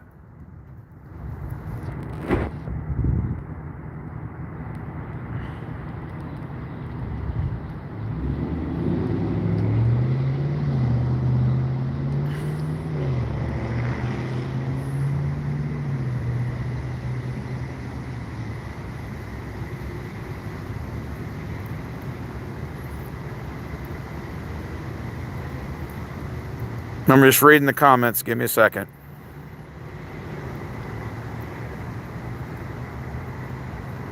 Yeah, I think the chat for the most part was decent in here. Yeah, absolutely. That's the only reason why I kept it going this long. So that we can have these tough conversations.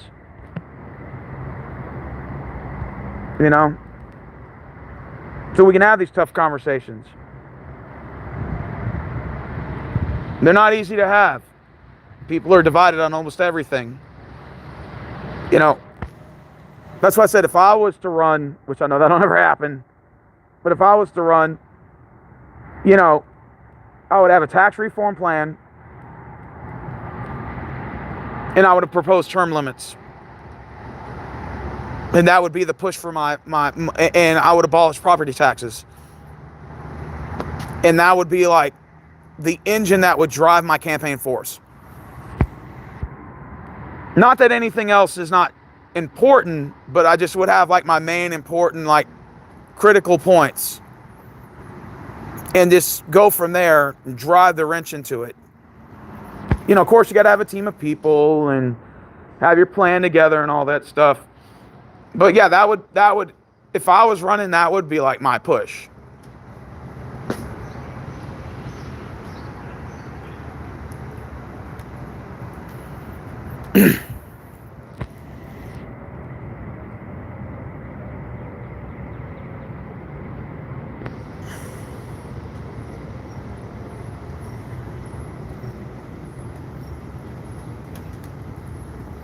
It's going to be a long time before you can cut that grass.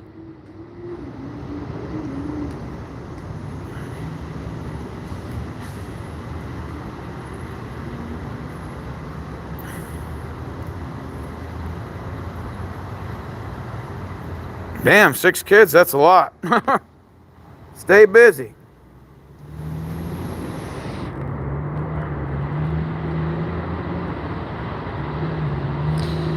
Well, I'm going to be honest with you, man. I think taxation is theft. Now, I do think we should all have to pay something. But the idea that a percentage of people don't pay and a percentage do, to me, that doesn't make sense. I think that everyone should have to pay something. Now, the question is, how much, right? And I think, honestly, it should be, I think 8% is a fair deal. And that's a very small percentage that everyone can afford, the flat tax, and just do away with the income and the property taxes. That way you're never afraid that you have to lose your home. In my opinion, some people say, well, the property tax is there so that you would pay for schools and blah, but that's bullshit. Because all these highways that they're charging you to ride on, they can use those taxes to pay all that. They can do that. Or the flat tax 8% can cover that. There's no need for property taxes. Just another way of them saying that we can take your home. Right? So if you own the property and something bad happens to you, they can just take your house in 3 years of you becoming behind on taxes. And they could say, well, that's not really right. Now they say, well, you can get ag exemption, tax exemption. Yeah, there's certain exemptions you can get. Not everybody qualifies for that. I'd say we just eliminate the property taxes. You continuously raising the property taxes up. Let's just do away with that. Impose a flat tax at 8%. Keep the taxes down low. To me, that's a better idea. And so instead of your dollar being taxed 6 to 7 times over, you're now only being taxed at what, 0.08%? I mean, that's a huge deal there.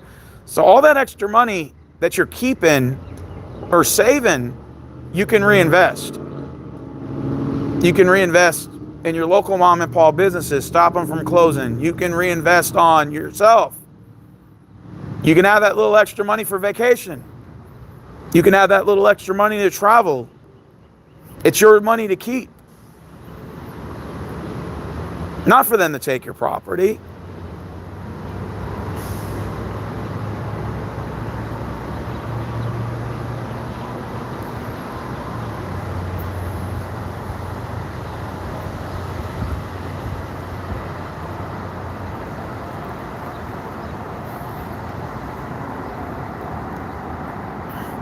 $60 minimum wage.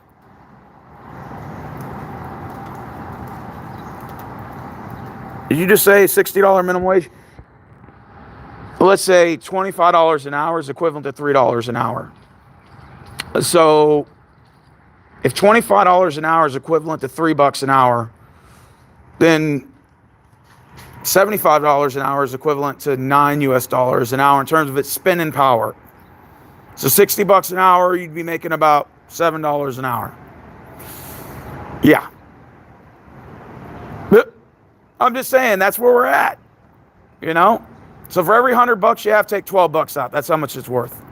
In terms of the spending power that the $100 bill has. It's worth $12.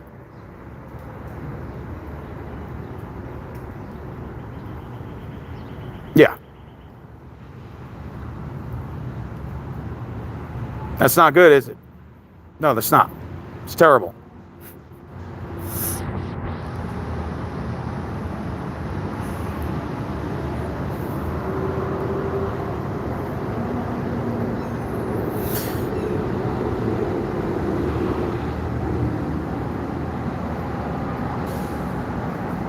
Like I said, I'm all for cutting taxes. That's why when people tell me, "Oh, you're a Democrat," I'm like, "Really?" Because I have a tax reform.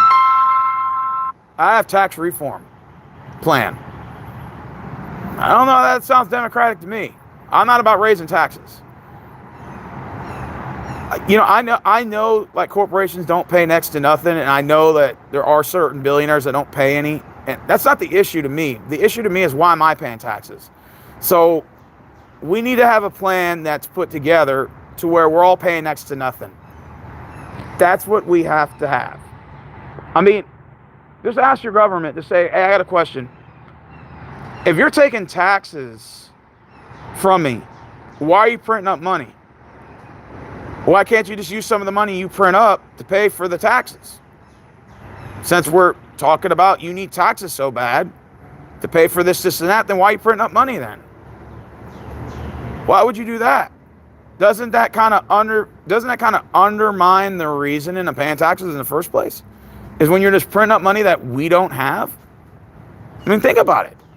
Make it make sense.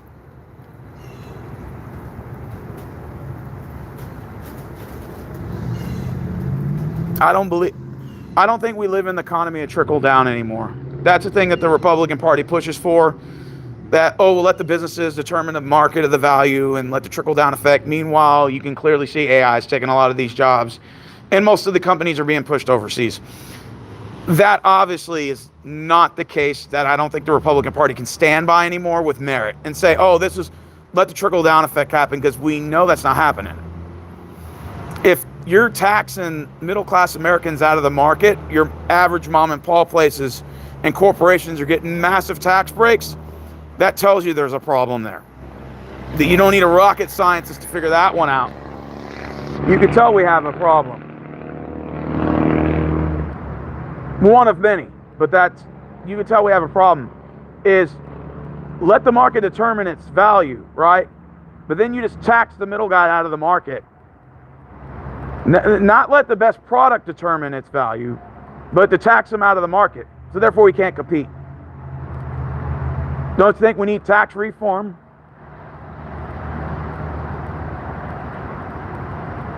Or is it just for large corporations? Oh, and by the way, we're always told we have to balance our budget, but these too big to fail companies can always go to the government and ask for a bailout. Is that right? No, that's not right. Because I'm told I have to balance my budget. But what makes them any different? Why don't they balance their damn budget? Why is it they're allowed to continue to ask for more money? Let's start thinking about these things, man. You know,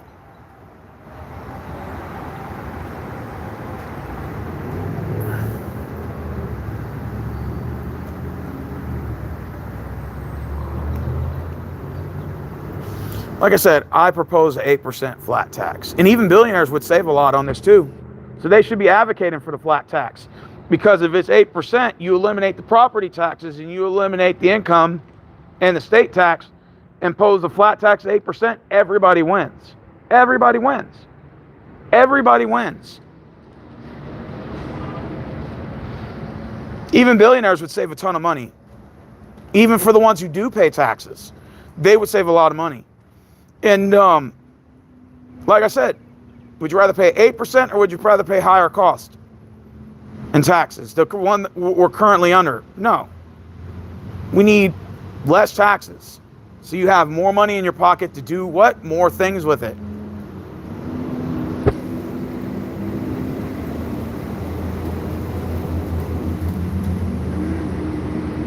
The reason why I'm not all for, you know, billionaires paying their fair share, whatever the case is. And many people say I'm a hypocrite for saying that. But the government, what do they do with our tax dollars? They misuse our money. So even if they do take the fair share from everybody, they're just going to misuse the money anyway and blow it. Right? They're just going to blow the money anyway. So, or they're going to steal it, which is most likely what they're also going to do. So that's why I said it's better to keep the taxes low, stop the corruption, come up with a fair tax plan, flat tax 8%, do away with the property tax, do away with the state tax and the income tax, and impose a flat tax of 8%. Take the money off that you make off the tollways and use that to pay off your government services. Right?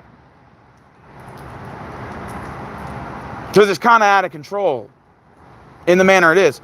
And then we'd have to stop them from spending 40%, 40% more past the debt ceiling. So we'd have to get them to stop doing that. Stop printing up money. Stop causing more inflation. And I think once we do that, you'll start seeing the dynamic slowly changing.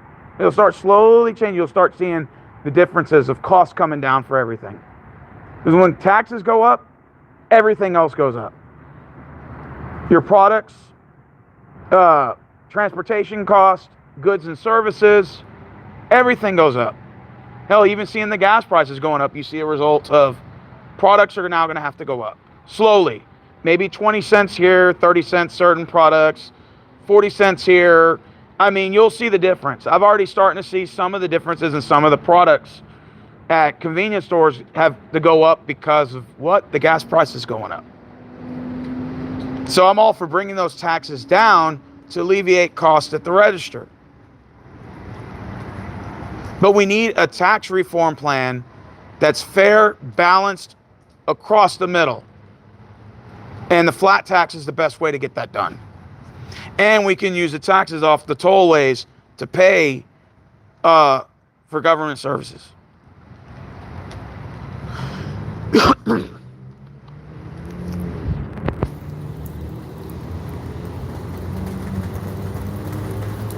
Let that sink in. Okay, good sense. Good. That's a good assessment.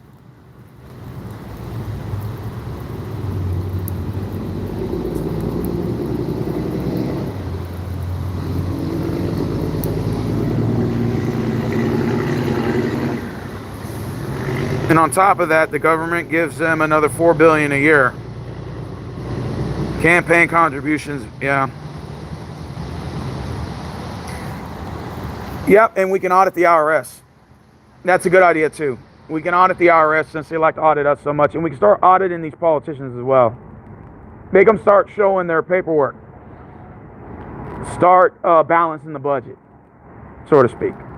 Because I'm told I always have to balance my budget. Well, then let's go ahead and show the love and make sure everybody does that, right? Right? Something fair, something balanced, 8% tax. Flat tax to me is a better idea than the current tax system we're under. Because many people say, well, you can benefit if you know the tax laws and the loopholes and this, and that. But let's just be honest. If everybody benefited from that, we wouldn't be in this situation, right?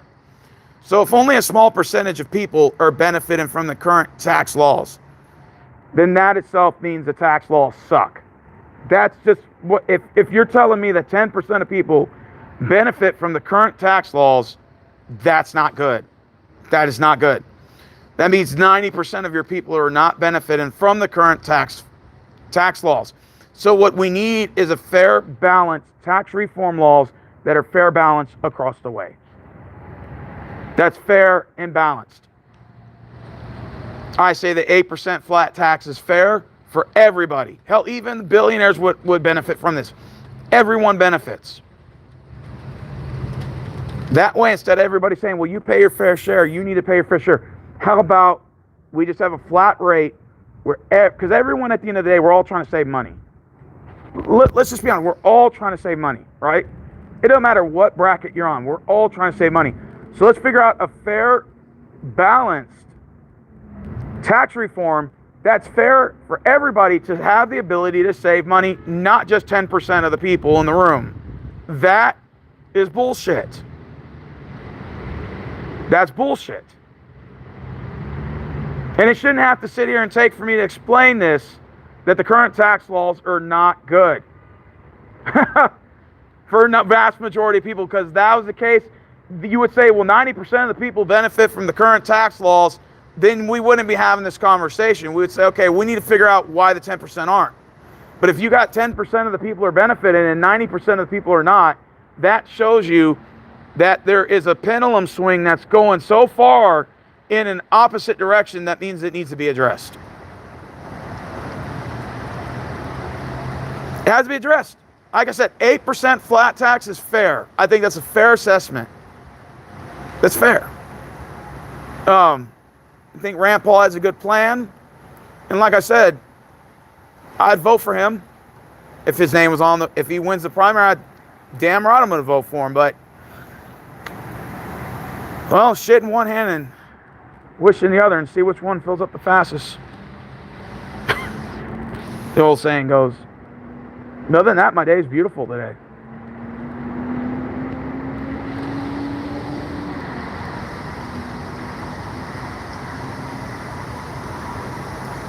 Fair enough. Jimmy Myers.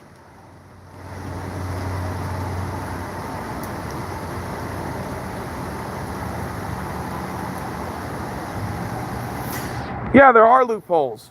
Yeah, there are loopholes. I'm not saying there's not. But I'm just saying that 90% of the people, or even the middle class, for a vast majority of them, don't benefit off the tax reform laws or the current tax laws. That's what I'm saying. That there's obviously flaws in the tax form, in the tax law. Sorry, if only 10 to 15% of the population benefits from it. That obviously there's a problem, right? So you can say, well, it's education, it's financial literacy. I mean, yes, I'm not saying it doesn't play a role, but if let's just say, okay, well, the only people that could save are either large corporations and or investors, or the only ones that can benefit off the tax form. Well, what about other professions? What about people who do other things, right? Like military personnel, EMTs, firefighters. Let's just say, how about I don't know. I can name other people with other professions like a trade or welders, or we can spread the love down the line to where other people can join in the party and say, at the end of the day, we're all just trying to save a little money. Why not have a tax reform plan that's fair and balanced, that just doesn't include investors and or corporations and or hedge funds and private firms? How about we start including more people into the equation?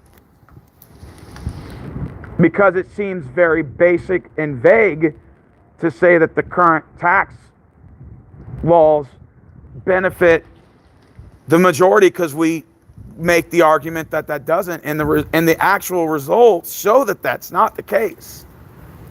So we need something more fair and balanced.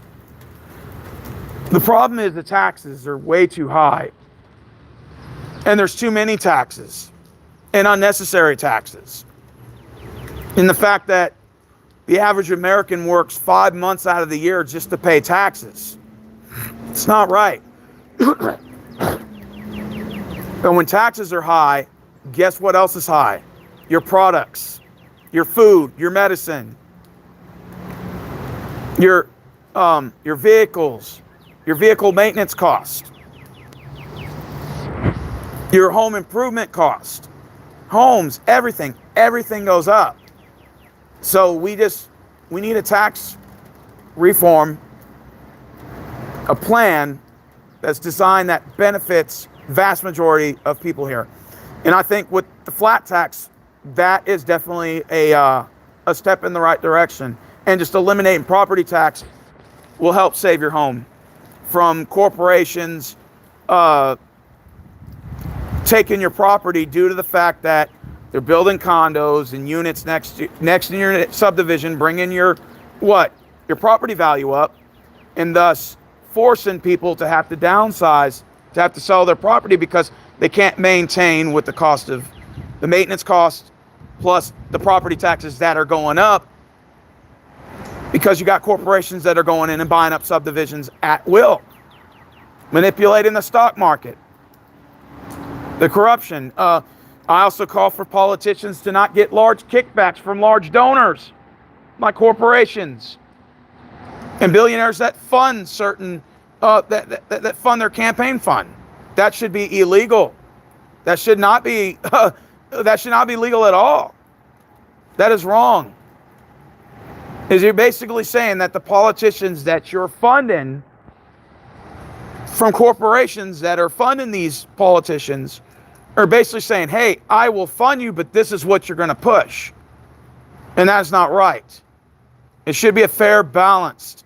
When a politician's running, he or she should not be swindled or influenced by corporations, regardless of what side you're on, left and or right and or both.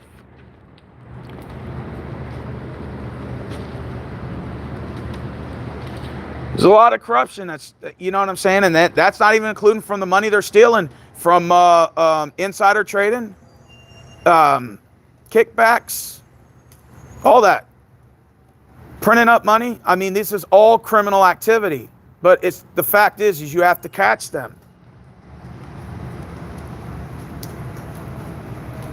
That's why I call for military tribunals. Always push for that. It's wishful thinking, I guess.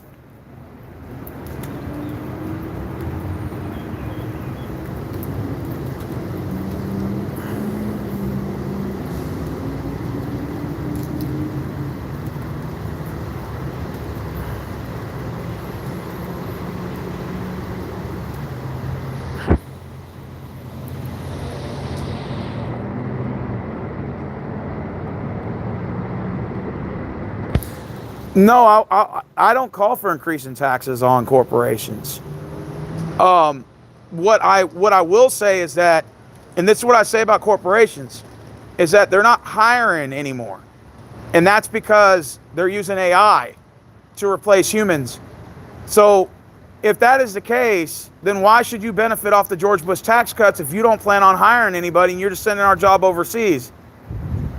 That sounds a little weird to me.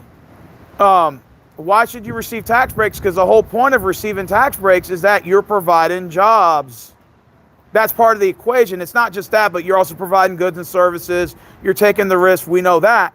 But what about the part of you're hiring people on? But if you plan on cutting everybody, then why should you continue to receive tax cuts? That's my question. If eventually AI is going to take over and robots are going to replace us, if that's eventually where it's headed to, let's say 15 years from now, 20 years from now, then my question is, why should you benefit off tax breaks if we already know that's what's going to happen? But by then, I'm pretty sure, and this is what I think what's going to happen, is we're heading to universal income. And that's what I said by it may even happen sooner than 2030. I think universal income is coming real soon. I'm not an advocate of it. I'm not a fan of it. I think there's going to be a lot of stipulations that are going to be added to that. You know, take this, vote for this, take this, you have to do this. You know, I don't know necessarily if I want that to happen, if I want to see universal income. But yeah, we're in some... I don't agree with that. But anyways, yeah, exactly, Mr. Boston. I agree. Mr. Boston, you gotta hit me up off of here sometime. You seem like a knowledgeable guy. I know we've been talking about that, but it hasn't happened yet. But we're definitely gonna get, sooner or later, we're gonna connect off of here. Definitely. Get my podcast started with Prodigal Hill. We're gonna get our old show back pretty soon. Just do this maybe once a week, just for shits and giggles. You know, if y'all want to be a part of it, it's cool. If not, no big deal. I don't know if I necessarily agree with universal income. But then again, you got to pay people if they're all out of jobs because you don't want the crime to go up. You see what I'm saying? It's not good.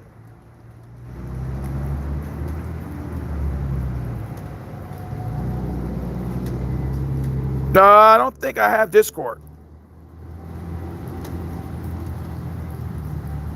Offset it with a tax increase. Okay, well that's a good idea, Andy. I actually kind of agree with that. Maybe you're onto something there. You know, I'm not the sharpest tool in the shed when it comes to politics, but when I get in these little rants, stuff just start coming out of my head. Well, definitely, I'll just message me on a random video, so it'll show up, and then I'll message you. We'll go from there. How's that sound? Definitely. We'll definitely link up. You know, great minds think alike. You know. But yeah, my phone is at 7%. It's going to die, like, literally in the next 5 minutes. So I'm going to wrap this shit up because it's literally about to die, and I got to go home and charge it. I'm going to the movies later anyway. I'm going to go see that new Lee Cronin's, what is it? The Mummy. And no, it's not going to be the original Mummy, but I guess I'll go watch it. There ain't no fucking else thing to watch in the movies right now, except for Super Mario Galaxy, and I don't really want to watch that crap. You know, I played the game as a kid, but not really into that stuff. You know, I'm a horror movie fanatic, you know? Yesterday I was watching Alcatraz with what's his name in there? Clint Eastwood. But anyways, I'm getting out of here. I'm on 5%. My shit's getting dark. I appreciate you guys for taking time to listen to my shit. And I'll see you around next